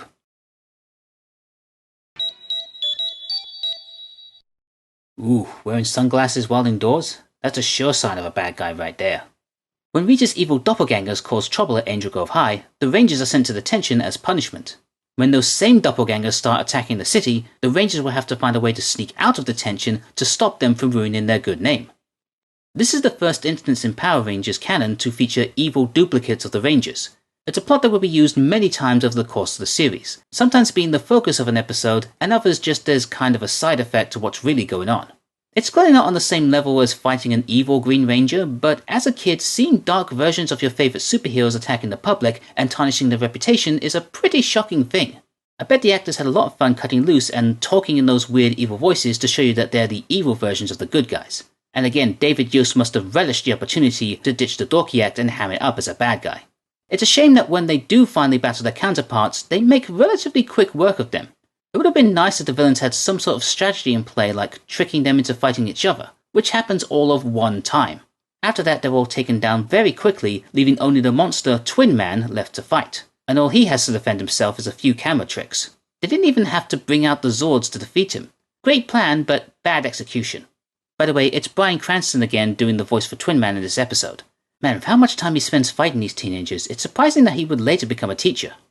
This is another episode that's helped out by the great comedy of Bulk and Skull. From Bulk's seemingly bottomless lunchbox to Skull's confusion over evil Kim accepting his date, to the both of them desperately trying to find the Ranger teens after they trick them so that they can escape detention.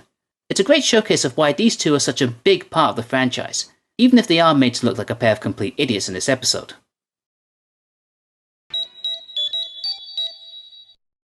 The epic two-part finale. Sort of. We'll get into that. As the citizens of Angel Grove prepare to celebrate the Power Rangers, Rita makes her boldest move yet and captures the entire population. In order to save everyone, the Rangers must take on their deadliest challenge yet, the returning Lokar and the evil Warzord, Cyclopsis. I'll say this about old school Power Rangers, when it goes big, it really goes big. Not only do they bring back Lokar with an even more terrifying look to him, and have Rita's palace come back down to Earth again, but Cyclopsis is made to look like a huge threat to the Rangers, deflecting the vast majority of their attacks, and even slicing off parts of their Zords. Okay, this is a big deal. But it doesn't stop there, as they show Titanus being sucked into the very Earth it stands on, and then we have to watch as their Zord slowly disappears piece by piece until just the head and the hand of the Megazord is left? Alright Power Rangers, I think that's enough trauma for today. Of course, the moment is kind of ruined a bit when Billy offhandedly mentions that the Zords disappearing is just a failsafe in case they ever get damaged too much, and Titanus just re-emerges from the ground again. Maybe they could have let the gravity of the situation sink in for a bit before reassuring us that everything is going to be okay. Just saying. Despite this ending does feel rather triumphant, with the Rangers coming back, using all of their different Zord combinations, and finally managing to defeat Cyclopsis and send Rita and Lokar packing. The scenes at the park with the Rangers being cheered feel really good. Bulk and Skull in their makeshift superhero costumes are hilarious as ever, and we even get a small cameo from Tommy as well, with each of the Rangers shaking hands with him as they go by. A final scene at the end has Zordon offer the Rangers a chance to go back to their normal lives, and of course every one of them chooses to stay on. A final accolade to the courage and tenacity they've shown throughout both episodes. Mind you, the moment is kind of ruined again with a bad pun from Alpha, but overall this was a great way to close out the season. Is what I would like to be saying, but that's not the case here. DOOMSDAY was supposed to be the final installment of the season, with footage taken from the final 4 episodes of Ranger. They even planned to have the Rangers storm Rita's palace and seal her and the other monsters in a jar, just like in the Sentai. This all changed after Power Rangers became a massive hit, and Fox demanded that the series continued, ordering an additional 20 episodes and causing the finale's ending to be rewritten, allowing Rita to escape. The problem that the producers had was that they had already used up most of the Ranger episodes, and save for any stock footage that they could use on repeat, there wasn't much left for them to fill up the new quota of episodes Fox wanted. To this end, Saban contacted Toei, the company who owns and produces Super Sentai, and commissioned them to create new and original footage that would only be used in Power Rangers. This new footage, which would be dubbed Ju-2 by the fans, would not only include new monster costumes and fight scenes for both Rangers and Zords, but would also reflect the themes and changes made by Saban for their American adaptation. This includes the Rangers' reliance on technology over magic, some Rangers behaving more like their American counterparts, like the Blue Ranger being shown as more intelligent and less comical, and the Yellow Ranger being depicted as more female and having a closer bond with the Pink Ranger, and one other guess that I won't mention just yet, but if you know Power Rangers, you can probably guess what I'm talking about here. So I guess after the big finale, let's see what's in store for the Rangers next. Okay, do the Rangers miss Tommy so much that they're going to grow their own Green Ranger? The Rangers head to the park in order to plant trees for the school project. However, Rita plans to grow her own garden of destruction with the help of her newest monster, the Octoplant.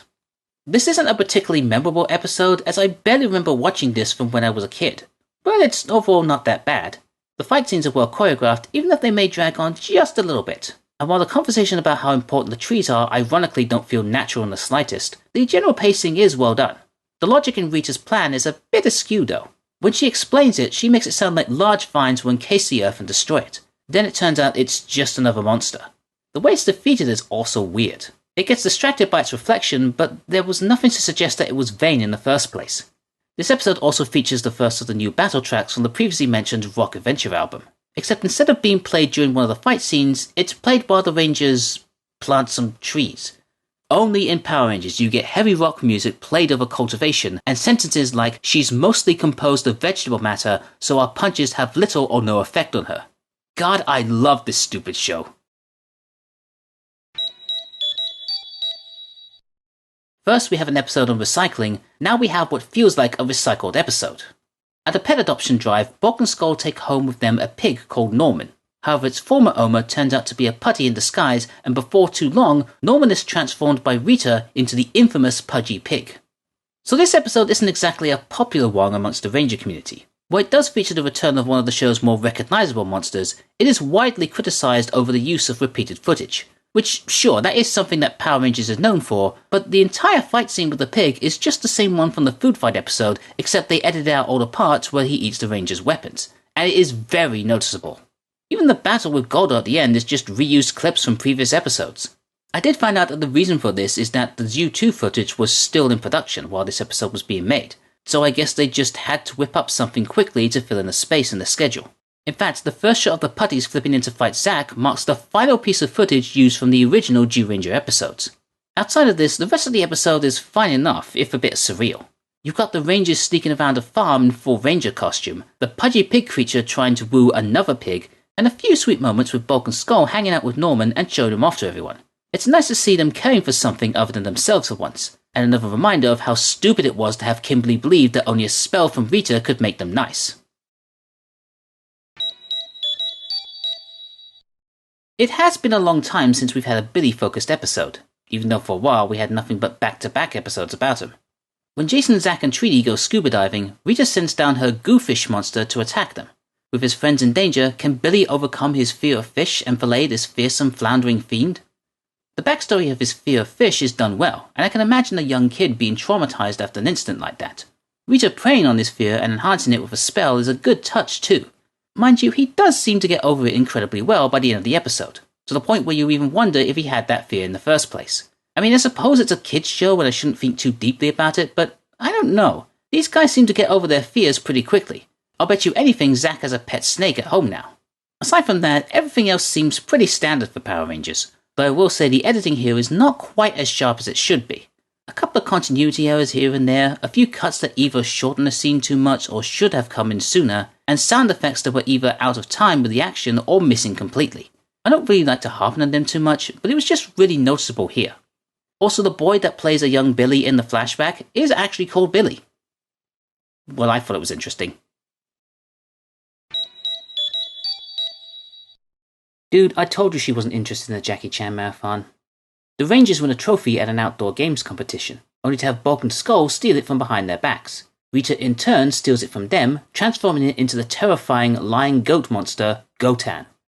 I think Rita must have been having an off day because her plans to defeat the Rangers this time doesn't extend far beyond transform a trophy into a monster. It's a pretty weak plan, all things considered. The monster is quite impressive design-wise, but other than that, there really isn't anything that makes him stand out that much. Plus, where did the goat part come from anyway? Wasn't he made from a lion trophy? Maybe the inscription said greatest of all time. The biggest element to this episode is Zack finally getting a date with Angela, where she promptly dumps him after he ditches her to help out the Rangers. I feel like I've been harsh on Angela, but she seems pretty justified for getting mad here. Like, seriously, Zack, popcorn alarm? Couldn't you say you had to go help a sick relative or something? However, I will point out that she seemed pretty put off by Zack in the theatre, even though she asked him out. Dreamwork makes the team work. No, that's not right either. The Rangers head to a private retreat for the weekend so they can study for an upcoming exam. However, their plans are scuppered when Goldar activates the Crystal of Nightmares, which gives the team a restless sleep and drains away their confidence. This is another episode that reuses clips seen in older episodes, but instead of just retelling the same story all over again, they're more cleverly used as nightmares that the Rangers are having, specifically the parts where they're on the losing end of a battle.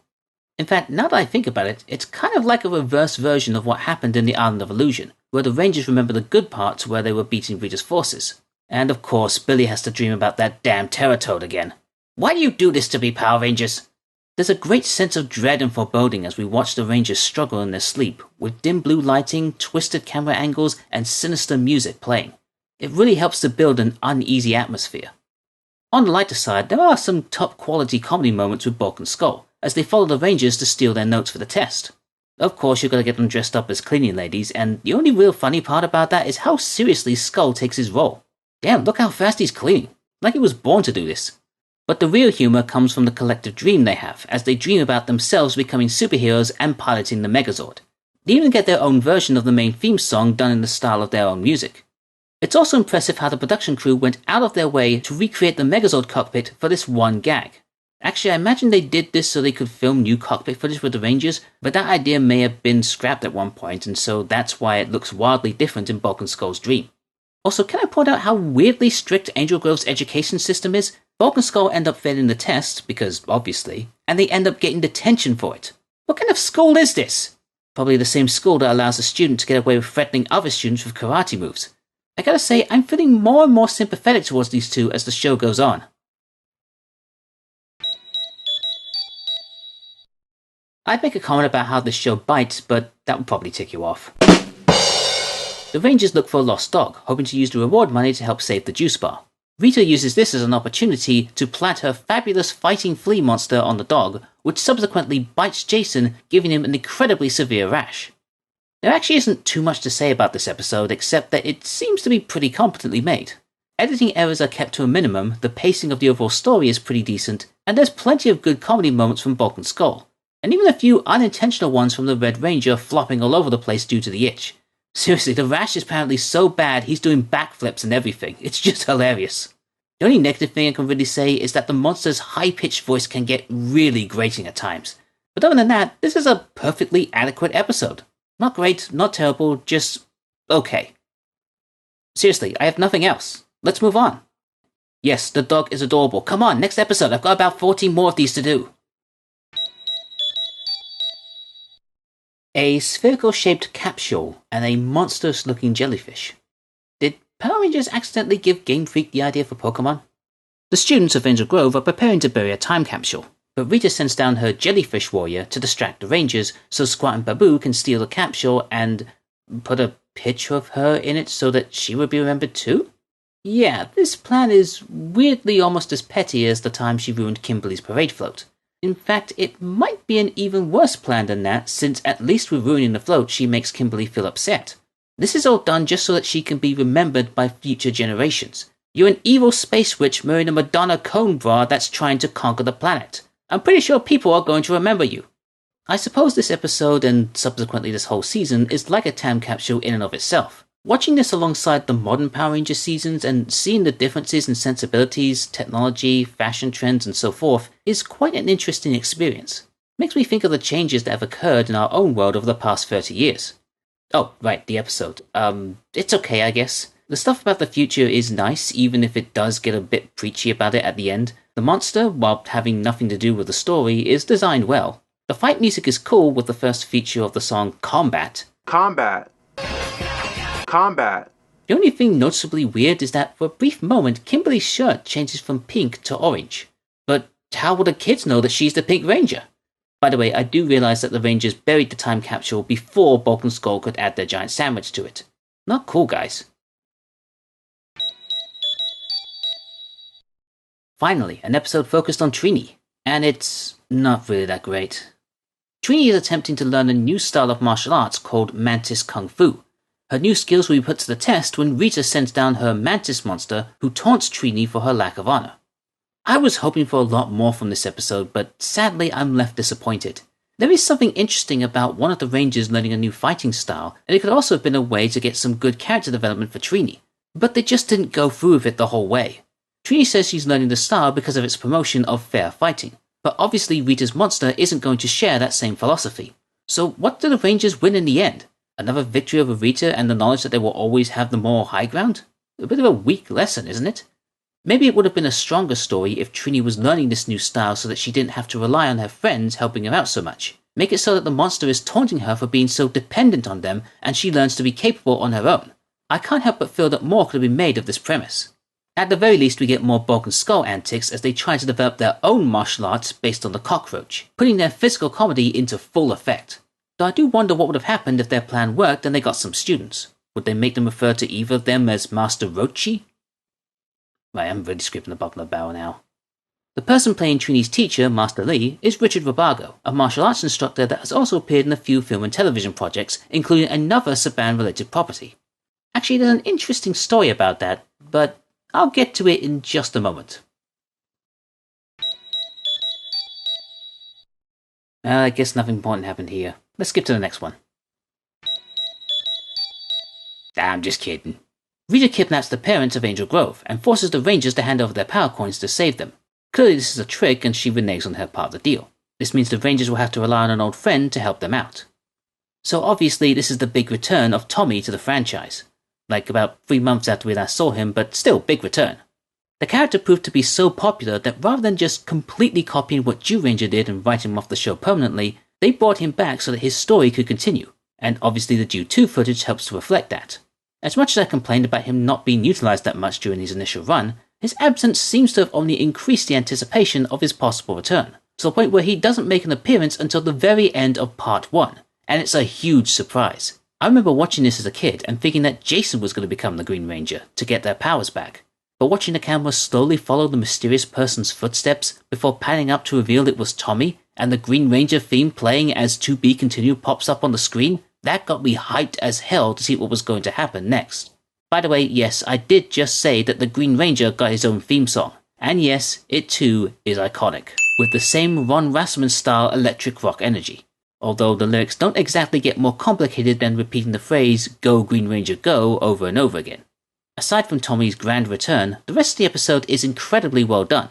While Rita has kidnapped the entire town before, focusing on just the parents makes it that little bit more personal for the Rangers, which naturally makes them more willing to give in to their demands. You can see the desperate pain on their faces as they hand over their power coins in the vain hope of getting their loved ones back, only for Golda to deliver one hell of a gut punch as he tells them that they'll never see their loved ones again. Just to eke out their extra bit of evil, making Tommy's return that much more inspiring and inevitable victory so satisfying. There's another thing about this two-parter that I don't recall anyone else talking about that much. We see our heroes' parents for the first time and, naturally, they happen to look and dress very similar to their children. Jason's parents wear red, Billy's dad has glasses and a bow tie, and even Skull's parents are dressed in punk rock attire. Funny enough though, Bulk's parents are looking rather normal in comparison.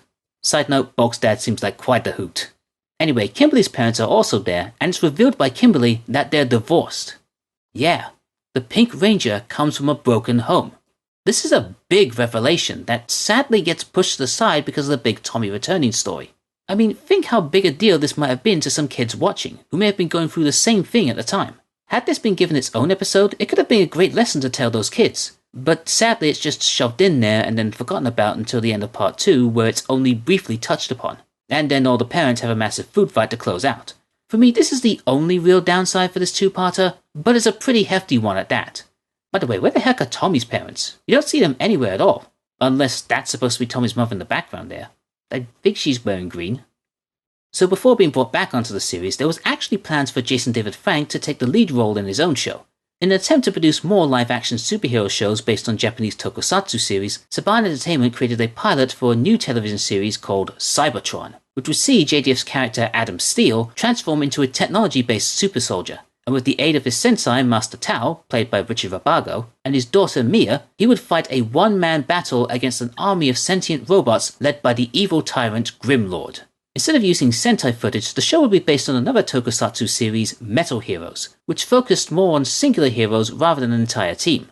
When the decision was made to bring JDF back to Power Rangers, concepts for Cybertron were reworked into what would eventually become VR Troopers, which would last for around 2 seasons. Cybertron's original theme was also rewritten to fit the Green Ranger. It's just fun to think that in an alternate universe, we could have had a massive multimedia franchise based on the show named after the Transformers' home planet, with Tommy as a red and blue warrior, a villain named Cyrus Richter, and Jamie Kennedy as the comic relief? Man, how many stars worked for Saban before they got famous? Okay, what's a good P pun to use here? You like jazz? Billy's feeling rather low after getting a B grade on a science test. This gives Rita the idea to send down her Grumble Bee monster to terrorize the Rangers. Okay, is Rita starting to run out of ideas at this point? She literally has Finster create a bee-themed monster, all because Billy got a B on his test. What's next? Zack sneezes and she sends a monster in the shape of a pepper pot? Well, despite being a rather lame plan, the Grumble Bee is actually one of the more memorable of Rita's monsters. It's got a pretty cool looking design and is able to hold up well against the Rangers, so much so that they had to invent a new device in order to stand a chance against it. Mind you, is susceptible to cracking a few B puns, but they're not really too egregious. I mentioned previously about Billy having a lot of pride in his intellect, and that a knock against it can really derail his confidence. Obviously this was the episode I was referencing, but sadly, like the subplot with Kimberly's parents, it's not really explored to great length. Once the fight with the monster begins, this arc is pushed to the side until the very last scene. There are places where it could have worked though. Billy's mind could be so focused on his quote-unquote bad grade that it distracts him during the battle, making him miss some hits that he otherwise would have landed. Billy has improved a lot as a fighter since the early days, and little mistakes like these could help to break down his already fragile self-esteem. Instead, it's just explained away as a side effect from the monster's venom. I know it's still season 1, but I was still hoping that the storytelling had improved a bit more by now. Or maybe I'm just disappointed because this came right after Tommy's return. Oh, by the way, we're back to Tommy not showing up in the episode until the last scene, with Kim explaining earlier that he's at a karate tournament. Ugh, I thought we were done with this. The point in having custom-made Sentai footage and making your own fight scenes means that you don't have to limit how much of Tommy you can use. Okay, they do explain that it's because they wanted to conserve the Green Ranger's powers because they don't know how long it will last, but still, can't they have Tommy hanging out with them outside of Ranger battles? This just feels like we're going backwards, and I don't want to go backwards. That just means we'll end up seeing the Terror Toad again. Please, don't make me go back!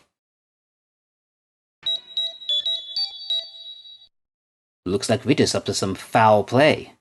Jason and Tommy are teaching a women's self-defense class for the Mothers of Angel Grove. But Rita, taking inspiration when Tommy says the phrase, 2 heads are better than 1, creates a 2-headed parrot monster, believing that its increased intelligence will be more than a match for the Power Rangers. This is a somewhat standard episode, so I don't really have anything that much to say about it. However, I will say there is an interesting shift in the dynamics between Jason and Tommy. While the two of them are seen working well together when teaching their classes and preaching about the importance of teamwork, during the fight with the monster, however, Jason is very willing to rush in and fight it. The monster even calls him out on his hypocrisy of breaking his own rules. Meanwhile, Tommy starts to show more leader-like qualities, including having to reel in Jason when he tries to go solo against the monster. He also volunteers to go and find the Pamango fruit needed to give them the advantage to fight it. It's early signs like these that show just why Tommy would eventually be made permanent leader of the group later on. Plus, him going unmorphed to find the fruit is exactly what I mean by utilizing him well even if he's not involved in the action scenes. Looks like Rita's up to some foul... Oh wait, dang it. Zack dazzles and delights a group of kids with some magic tricks, earning a peck on the cheek from Angela. But with Rita's Peckster monster running wild, Zack will need to perform a disappearing act so he can go help his friends. You know what? I'd love to talk about anything else about this episode. The design of the monster, Vulcan Skull's comedy brilliance, Zack using rubber snakes to scare them even though he's supposed to be afraid of snakes himself, or even the fact that Tommy doesn't make a single appearance in this episode. Like, not even once. But I just can't get my mind off of how much I really don't like Angela. And this episode only increases my disdain. She basically tricks Zack into thinking they were going on a date, only to later reveal that they were actually going to a cartoon festival with the kids she was looking after. And then she has the nerve to try and gaslight him into thinking that wasn't what she was doing? You kissed him on the cheek, openly flirted with him, and who acts this coy when asking someone to look after kids with them? She knows how smitten he is with her, and she's clearly using that to her advantage. You know what, Zack? Maybe the next time Rita kidnaps everyone in town and you need to go and save them, consider leaving one person behind. I'm sorry, I just needed to rant a bit there. I just hope that the next episode is more lighthearted. A rapping pumpkin monster? Yes, this'll do nicely. Kimberly and Skull get a chance to appear on a Halloween-themed game show and possibly win a brand new car. Unfortunately, Kim's hopes of winning are scuppered when Rita creates her most diabolical monster yet, the Pumpkin Rapper. Yes, you heard me correctly, the Pumpkin Rapper. He has an upside-down jack-o'-lantern for a head and raps every time he speaks. And he's one of the most popular monsters on the show. Despite his rapping being not that great, though quite frankly the Rangers are far worse, he has garnered a reputation as a fan favourite amongst the Ranger community. He's one of the few monsters who would make a few reappearances outside of his initial episode, and is even featured in other areas of the franchise, including getting a Lightning Collection action figure and becoming a playable character in the mobile game Legacy Wars. He even gets his own special brand of putties who wear pumpkin heads.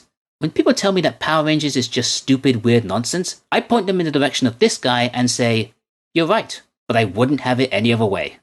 So the funny thing about this episode is that despite it having a Halloween feel to it, it isn't actually a Halloween episode. In fact, it originally aired at the beginning of May, almost completely the opposite end of the year. Why do that? I mean, I get that the monster is a pumpkin, but couldn't you have done like a gardening competition or something? Why go to all the trouble in making up a Halloween-themed game show, which is apparently the most popular show in America despite it being very seasonal? You just wanted to get everyone in fancy costumes again, didn't you? And how does this game show work exactly? The contestants ask the host questions, then play some really weird games where you're strapped to a spinning wheel for some reason. How is this America's most popular show? Well, at least Tommy is more involved in this episode, though the frequent cuts back and forth between the game show and him fighting the putties or at the tournament can be a bit disorientating. Just also wanted to point out that when Kimberly pretends to faint, Billy says that she's had a slight cardio infarction, which actually means she would be having a heart attack. Something I feel like I'll have if I don't get to the end of this season. Man, this monster's almost as corrupt and evil as FIFA. When Jason and Zack try to help a kid named Roger with his football tryout, Rita is inspired to send down her Sockadillo monster, hoping to score big time against the Rangers. Here we have another fun monster that provides an interesting twist to one of the fight scenes. By turning itself into a ball, the Rangers now have to worry about fending off the putties whilst dodging the monster that's bouncing about above them. A nice change of pace from the usual monster battles. It's even one of the few times that the American fight scene is more interesting than the Sentai one. As usual, Tommy is held in reserve until the end, but at least this time they provide us with a better explanation than another random karate tournament. Having his damaged communicator confiscated by Miss Appleby for constantly going off in class is actually one of the most believable things I've seen in this show. It's kind of refreshing, to be honest. I would consider this one of the better episodes of the show, if not for the pretty terrible resolution for the Roger story. You'd assume that the lesson being taught here was practice makes perfect, or maybe even realizing one's limitations and being okay with it. That would have been wild and a good lesson for kids to learn. But no, Roger only ends up making the football team because Ernie, the big softy that he is, decides to make a second team so that no one would feel left out. What a cop-out resolution that is. What are we supposed to take away from this? Don't worry kids, if you're bad at something then people will take pity on you and give you what you want anyway? I agree with Bulk here. Roger didn't need to practice at all. All he has to do is just move about a bit and not only will he be given his own team, he'll become the captain of it. This is ridiculous. And now I can say that Power Rangers had a hand in creating the Street Sharks. Jason and Tommy are turned against each other thanks to a spell from Rita. Can the Rangers keep these two from fighting long enough to defeat the slippery shark monster and break the curse? Sometimes you watch an episode and think it would have been better suited if it came earlier in the season. This is one of those episodes. It has a very similar plot to Gung Ho, except with the added wrinkle that Rita's spell makes the two Rangers act more aggressively towards each other. However, unlike Gung Ho, I do question the decision to send just the two of them out to fight the monster, as it results in them flailing about as they chase it down and get caught off guard by it. Here's the real kicker.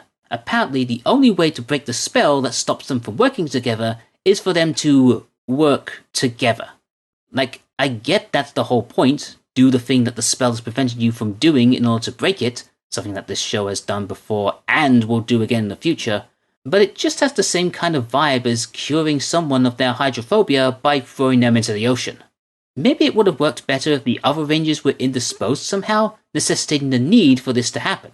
You know, instead of Zordon just telling them to hang back and watch the shark hand their backsides to them. Also, I really like Tommy's response to Jason here. All he does is just repeat his line and add a random Kiara at the end. Man, you're the one that shows off. Yeah, you're the one that shows off. Yeah. I don't know why, but I just find it really funny when he does that. Because of course, one of the monsters had to sound like Arnold Schwarzenegger eventually.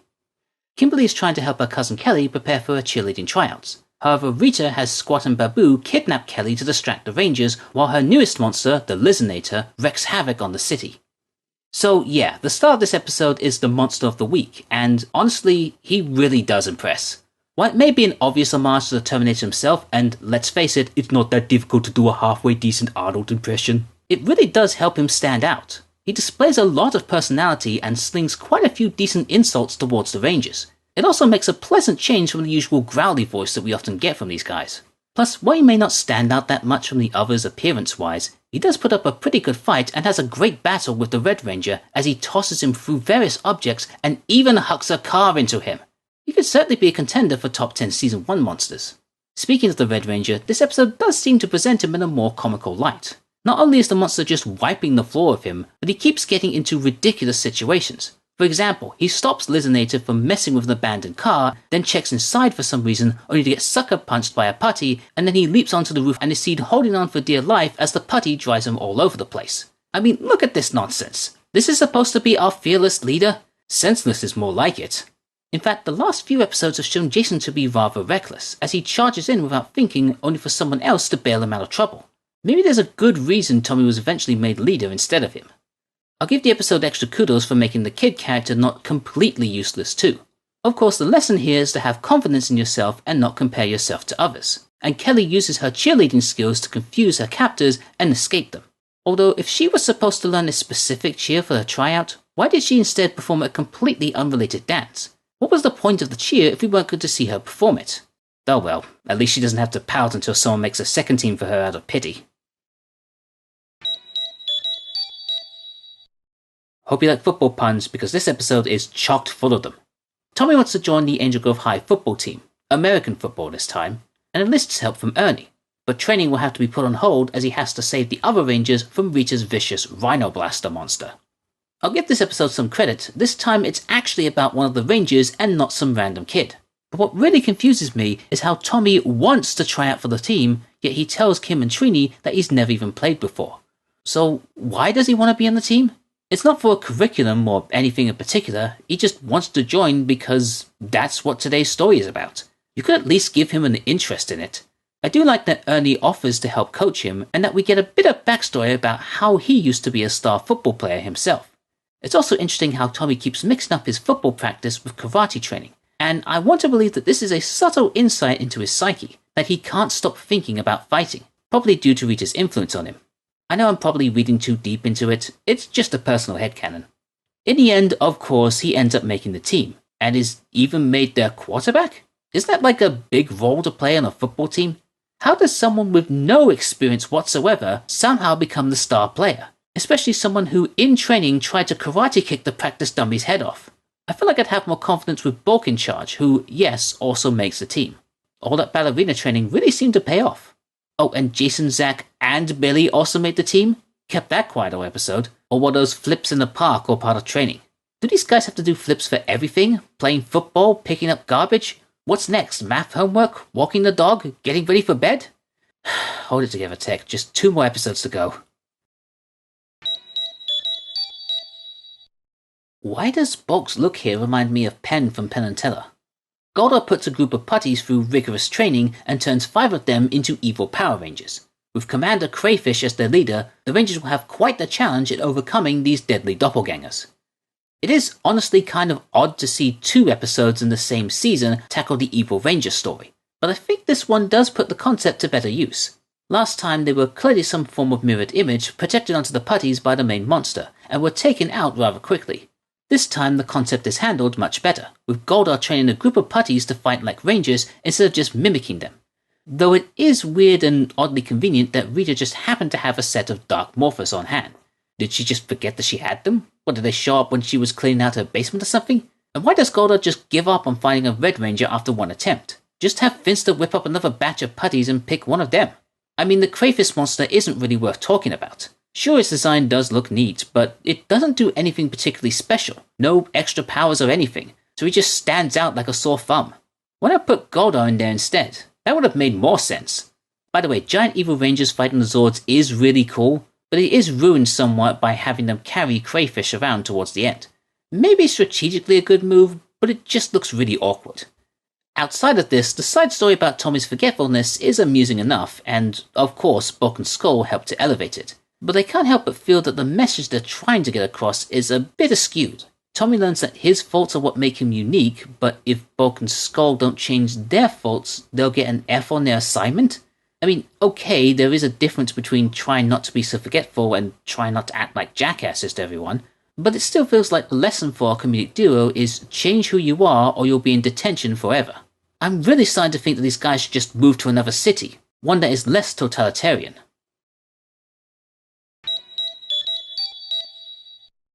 The true season finale, and it's a bit of a letdown. Zack tries to impress Angela by buying her a pair of pearl earrings for her birthday, but the earrings he gets are from Rita and causes everyone to freeze in place, leaving just Zack and Tommy to fight the Oyster monster in an attempt to break the spell. Okay, when I say this episode is a bit of a letdown, it's only really in terms of it being the final episode of this season. It feels like just another run-of-the-mill episode, and has nowhere near the same climactic gravitas as Doomsday. No finality, no sense of conclusion or feeling of closure, unless you were somehow really into the whole will Zack and Angela get together storyline, and I'll get to that in a bit. Aside from that, this is actually not a bad episode. It keeps things at a good pace, has a decently interesting monster, and even provides some unique scenarios during the fight scenes, including the Megazord battle underwater and Tommy sharing his dragon shield with Zack, the first and only time, in the TV show at least, that a ranger other than green or red has worn the shield. There's also a few rather impressive special effects here as well, like the cafe scene where everyone is frozen. Obviously the actors are clearly just standing very still, but the track and keying of the odd haze effect over them is really well done, especially as the camera pans around the area. It's honestly quite the accomplishment for a cheesy 90s kids show that had a very limited budget.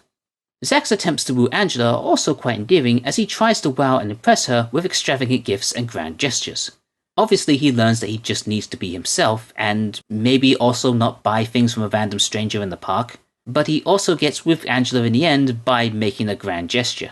It's also quite clear that Angela only seems to be interested in Zack because of those expensive gifts and gestures, though to be fair to her she does have to put up with a lot of Zack's nonsense, and she does in the end admit to being a bit too materialistic. It's the only episode that she's been in that I do actually feel some sympathy for her, that and the one where Zack leaves her at the cinema. Unfortunately, Zack's quest to woo her ultimately becomes fruitless as this is the last episode she appears in and is never mentioned on the show again. I couldn't find any reason as to why she suddenly stopped appearing, but my best guess is that this was just another plotline the producers just decided to drop at the end of the season. I think I've made it very clear that I'm not the biggest fan of this character, mainly due to her very flagrant dismissal of Zack's advances towards her, and not forgetting the very clearly manipulative tactics she used on him during foul play. But looking back on the episodes she's been in, I can see why she has this attitude towards him. Zack's initial approach to her is not too dissimilar to that of Will Smith in Fresh Prince of Bel-Air. A lot of flair and machismo that makes him seem like he's trying too hard to win her over. Though with less sexual aggression of course, because this is a kids show. When he starts to tone down his approach and tries talking to her like a normal person, she does open up to him a little more. I do get the sense that she is interested in Zack, but doesn't like to be played around by him, and would just rather that he was more open and honest with her. And it's that very thing that finally wins her over eventually. While I don't think her departure from the show is that much of a loss, it is a shame that the story didn't continue into the next season. I could see this playing out into the typical keep your identity a secret from your girlfriend trope that you often see in other superhero stories, which could stand out differently from Tom and Kim's relationship, or the constantly revolving door of girlfriends Billy has. And maybe Angela might even get some character development of her own. But I guess all of that is lost on an alternative timeline. Ah well, we'll always have that French restaurant and Broken Skull's sick guitar licks. I couldn't find much on what happened to Renee Griggs, the actress who played Angela, after she left the show.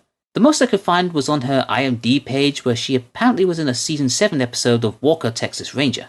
Don't know what happened to her after that, but here's hoping that she's living a good life. And that concludes our look at the first season of Mighty Morphin Power Rangers. My goodness, that was a marathon. At 60 episodes, it is the longest season of the show to date, back when kids' shows often had an excessive amount of episodes broadcast in a comparatively shorter airing schedule. Interestingly enough though, it is also longer than any singular season of Super Sentai, which usually caps off their run at around the 50 episode mark, which is probably another reason for their need of the additional footage. As previously stated, Power Rangers became a massive hit for Fox Kids, drawing in millions of viewers and regularly being a rating success for the company. And it's not hard to see why. No other show at the time had quite the same tone and presentation as this show did. A blending of martial arts action and giant monster battles alongside brightly coloured superheroes with corny one-liners and likeable teenagers living out ordinary lives and being role models for younger kids. True, they did often come across as a bit too idealistic, especially since they were initially described as teenagers with attitude, but they were still engaging nonetheless. Acting-wise, everybody does their part alright. It probably took a few episodes for them to settle into their roles, and let's face it, this show isn't exactly high art, or with its cheesy dialogue, goofy-looking costumes, and ludicrous storylines. And this was long before the franchise became such a huge phenomenon. But when everything started to click, the actors were clearly making the best of and having fun with what they were given. The worst performances usually come from one-time characters whose actors didn't know how seriously they should take their roles, and from child actors who often felt like they were just reading their lines off of big cue cards from behind the camera.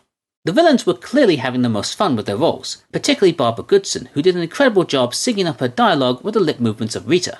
It helps that the villains are also very animated in their performances. Half the time I thought that some lines were just ad-libs made by the actors, and it would just crack me up. I believe it's time to awaken my monster. Careful, my queen. Ooh, too late. Yes, oh nasty one. I'm working on a marvelous monster that eats cars and smells like a fish. This is an easy one. I have the perfect pair for the job. Yes. Me and Squad. Forget it. Yes, ma'am. I've got such a headache. Time to launch the time device, and I don't want any mistakes. I want the Power Rangers gone. So you want me to launch it? Yes! Unfortunately, with them being more or less confined to stock footage, we never got that much interaction between them and the Rangers themselves, though we did start to see more face-to-face interactions between them towards the end of the season. While the Rangers initially began with very stock two-dimensional personalities, as the show went on there were attempts to evolve them with varying degrees of success. Arguably Billy is the one who gets the most character development. While he began as a very typical nerdy type, shy and awkward, wore baggy clothes, and spoke in a lot of technical jargon, over time we saw him grow to be a more functional and invaluable member of the team. He developed a lot of the tools and equipment that the Rangers used, often helped out Alpha in the command center, and while he did struggle during fights in the early days, by the end of the season he could more than hold his own against the putties. Since David Yost was a gymnast, the baggy clothes were used as a way to hide his physique and give the idea that he wasn't on the same level of fitness as the other Rangers. But by the end of the season, he started wearing more sleeveless shirts, suggesting that he was now on par with them in terms of athleticism. He was always my favourite character as a kid, as I could certainly relate to him. A quiet nerdy boy who wasn't confident in his own abilities, surrounded by a group of friends who helped to build that confidence into him. Most of his stories also tended to revolve around him learning to build that confidence, whether it was learning to be a more capable fighter, understanding the command center's technology, or overcoming some of his personal fears. He still speaks in a lot of technical jargon, but that has toned down over time as well. Jason is a typical leader character, confident in his own abilities, but often came across as very stoic. Not that he couldn't have a laugh and joke with his friends all the time, but he also had that driven aspect behind him that saw him determined to succeed in whatever challenge comes in front of him. After all, this is the guy that apparently did over 1,000 bench presses 3 times in a row just so he could break a school record. He took his role as leader seriously and always tried to motivate the rest of the team, even during some of their darkest moments, like the Green Revival saga. Without Zordon or Power at the command center, his positivity and defiance in the face of defeat kept the Rangers focused, and eventually led to them turning back the tide and gaining a new ally. He also wasn't afraid to make the tough calls when they needed to, like taking the Zords into battle at half power, or turning Alpha to increase the drain on Zordon's energy to give the Green Ranger a boost. Mind you, during the last few episodes of the season, he did seem to develop a bit of a hot-headed streak, charging into battle with reckless abandon, which sometimes put his friends in danger, and often needed Tommy to help bail him out afterwards. I'm not entirely sure where this impulsive nature came from, but it could potentially come from a sense of overconfidence due to the number of times the Rangers have defeated Rita's forces. Speaking of confidence, Zack easily had the most out of everyone else, if you couldn't tell by his upbeat and easygoing personality. He always had a certain swagger about him and could regularly be seen dancing. In fact, he incorporated his dancing into his martial arts, creating his own unique fighting style which he likes to call hip-hop aikido, which I suppose is meant to mimic similar rhythmic combat disciplines like Brazilian capoeira. Whilst not only flashy, Zack tends to use it as a way to disorientate his opponents before delivering a blow. It is a neat idea incorporating Walter Jones's dance background to his character, but unfortunately it doesn't translate too well when the Sentai team has him using a different fighting style when morphed. For the most outgoing member of the team, Zack ironically appears to have the most fragile ego. When things aren't quite going the way he hoped they would, he always seems to be ready to throw in the towel pretty quickly, whether it's during the tough battle against Rita, his friends forgetting his birthday, or even doubting his dancing skills after a snide remark from Bulk. He also seems to be the biggest scaredy cat, and things like bugs and snakes really seem to freak him out. Ironic since he likes to play pranks on others that tend to frighten them.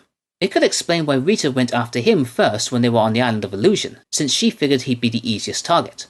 Of course, his biggest arc throughout the season involved his attempts to win the heart of Angela, but his efforts always seemed to come up short because of his strong approach to her. But I've already been over this, so let's move on. Trini has a very kind and compassionate personality about her, warm and caring towards others in need, but not afraid to throw down if someone, particularly Bulk and Skull, get a bit too handsy. She pretty much fits the mothering role of the group, which can lead to her showing concerns for the others whenever they are in some form of danger, as seen in High Five with her concerns for Billy and Jason when they were too high off the ground. She's also the first to offer support and encouragement for her friends, and always has great pride in them whenever they succeed in their goals. Unfortunately, she seems to have the least character development throughout the series. The most I think she ever got was conquering her fear of heights in the second episode, and that might be the only significant bit of growth she goes through. Any other episode where she has a lead role tends to be more about someone related to her or somewhat missed the mark in what they're trying to teach, so it doesn't feel like she gets anything out of it. Like the Praying Mantis episode. You'd think it would be a story about her learning to be more independent and less reliant on the others, but apparently she needs to learn how to fight fair? I don't know, maybe I missed something, but that episode made no sense to me. I also felt like maybe a romance could have blossomed between her and Billy. Aside from Kimberly, he's the one she hangs out with the most, translating his techno talk and helping him out with all of his devices. Not to mention the fact that she seems to worry about his safety more than the others. When they were on the Island of Illusion, it was Billy specifically that she saw in danger during her vision. That's pretty much where my theories started to take root. I do wish they could have done more with this concept, like perhaps during the Madame Woe episode where Billy is struggling to talk to Marge. Trini can be encouraging to him, as is her friendly nature, but secretly wishing that he could feel that way about her. A few hints of jealousy could help round her out into a more interesting character, and I think the two of them would have made a great couple. After all, in other media she's been paired with Jason and Zack, why not give Billy and Trini a chance? Hashtag Trilly. Billy? Quanston? Quanston. Hashtag Quanston. Kimberly's character is often described as the stereotypical Valley Girl. However, certain aspects of that stock personality have either been toned down greatly or removed altogether. She still maintains certain traits like having a cheery and bubbly disposition and a love of them all, but she isn't depicted as being an airhead, fashion-obsessed, or self-centered. In fact, in the first episode, Zordon cites her intelligence as one of the reasons she was chosen to be a Power Ranger. This is further reinforced by her cunning tactics in battle, and the fact that she can use sign language to speak to one of the girls in her dance class. She can be quick to fire off a sarcastic or witty retort, or to comment on when something grosses her out, but it's never to an extent where it prevents her from hanging out with or lending help to her friends. And over time she did mellow out a bit and became more friendly and kind-hearted. Having said that, she's still regarded as a valuable member of the team, and was often called upon to deal with monsters that had visible weak spots using her power bow. It is a bit difficult to talk about the development of her character in this season without bringing up her relationship to Tommy. That always seemed to take up a good majority of her storylines. Which is a shame because, like I mentioned in Return of an Old Friend, Kimberly comes from a broken home. For a kids show, that's quite rare. Usually one of the parents are either dead or dealing with business in another town or country or something like that. A topic like this is not often broached on this type of show, and could have made for an interesting arc for a character, not to mention providing some good lessons for the viewers. A little slow for her this season, but there are some good things coming for her in the future. But let's be perfectly honest here, the show only really began to take off once Tommy was introduced. He quickly became a fan favourite, and a lot of that has to go down to the performance of Jason David Frank. While the rest of the cast needed a bit of coaxing to lean into their characters and flesh them out a bit more, JDF took to his role like a duck to water. During the Green with Evil saga, he relished hamming it up as a dark servant of Rita, with a wonderfully delicious diabolical laugh. Sure, once he turned to the good side, he was stuck in that weird holding pan of being kept away from the Rangers until they absolutely needed him, but thankfully it made the times when he did show up that little bit more memorable. When he did play a more prominent role in some episodes, they tended to focus around 3 common threads: adjusting to his new life in Angel Grove, his friendly rivalry with Jason, or his blossoming relationship with Kimberly. In fact, during episodes where Kim needs saving or cheering up when something important to her was ruined, he was always there to offer a helping hand, a shoulder to cry on, or would just go off and fix the problem himself. I'd call him her white knight in shining armour, but that's not until next season. Wink wink.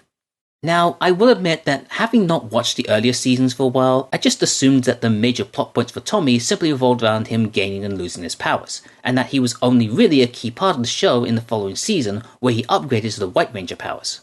Having now watched the first season again, I can see that I was a bit erroneous in my assumption. It was still annoying when things like training and countless karate tournaments constantly kept him away from the other Rangers, but like I said, it just helped to make his last-minute saves have a greater impact. Even outside of that, the times when Tommy was on screen just continued to show how great and noble a character he was, even if some of his dialogue came off as a bit weird and corny. And of course he had the cool dragon shield, the dragon dagger that he played as a flute, the Godzilla-like Dragon Zord, and his own theme song. Of course Tommy is awesome, what was I thinking? Idiot. Bulk and Skull didn't really have much to do in this first season, but that's fine since their role was just to provide some lighthearted comedy in the background of the main story.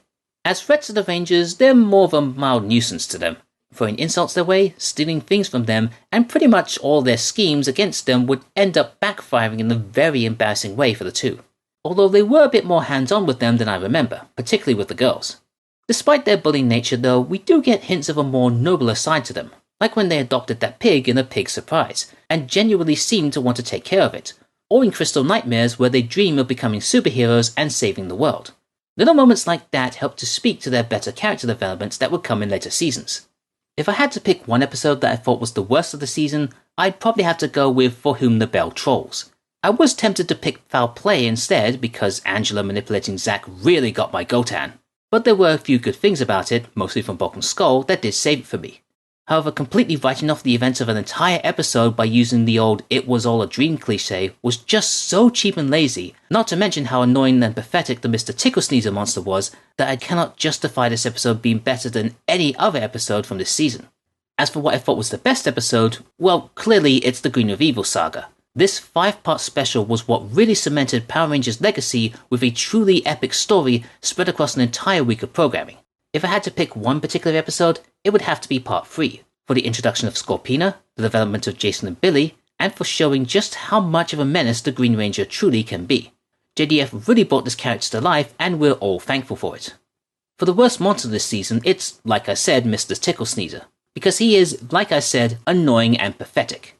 His whole shtick of collecting things in jars is not really that unique, since many other monsters capture the Rangers and others in very similar ways, and the way he constantly speaks in that dumb idiot voice gets grating very quickly. Plus his design is not very interesting, especially when compared to the other monsters who all have such wild and creative designs. In fact, there are honestly quite a few contenders for the best monster, as much of them have become iconic to the brand. It's really hard for me to pick just one, so here's a list of my top 5 in no particular order. Shellshock for being one of the most creative monsters, Lizzinator for the Arnold impression and for being the only memorable part of a rather forgettable episode, Mutitus for its incredibly gnarly design, Pudgy Pig again for its design and for its part in creating a truly fun episode, and Pumpkin Rapper because it's a pumpkin monster who raps. Nuff said. Overall, Season 1 is a decent start to the franchise, but it's definitely not the best season of the show.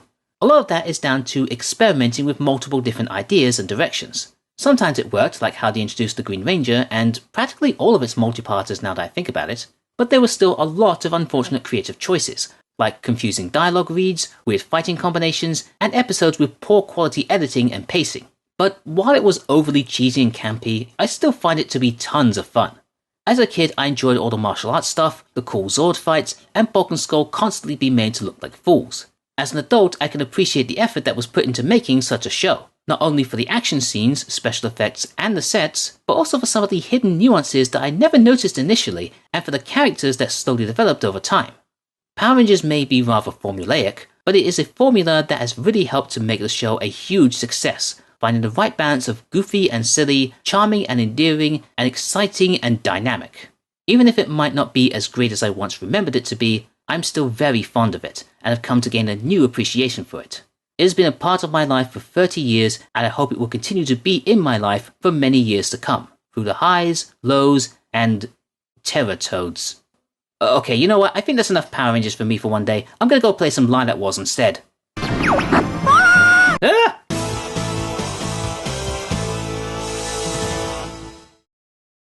Hi everybody, TeknoBoy here. Thank you so much for watching my 30th anniversary tribute to Power Rangers, one of my favourite shows of all time. I know this was quite a long one to sit through. This is the biggest video I've made so far.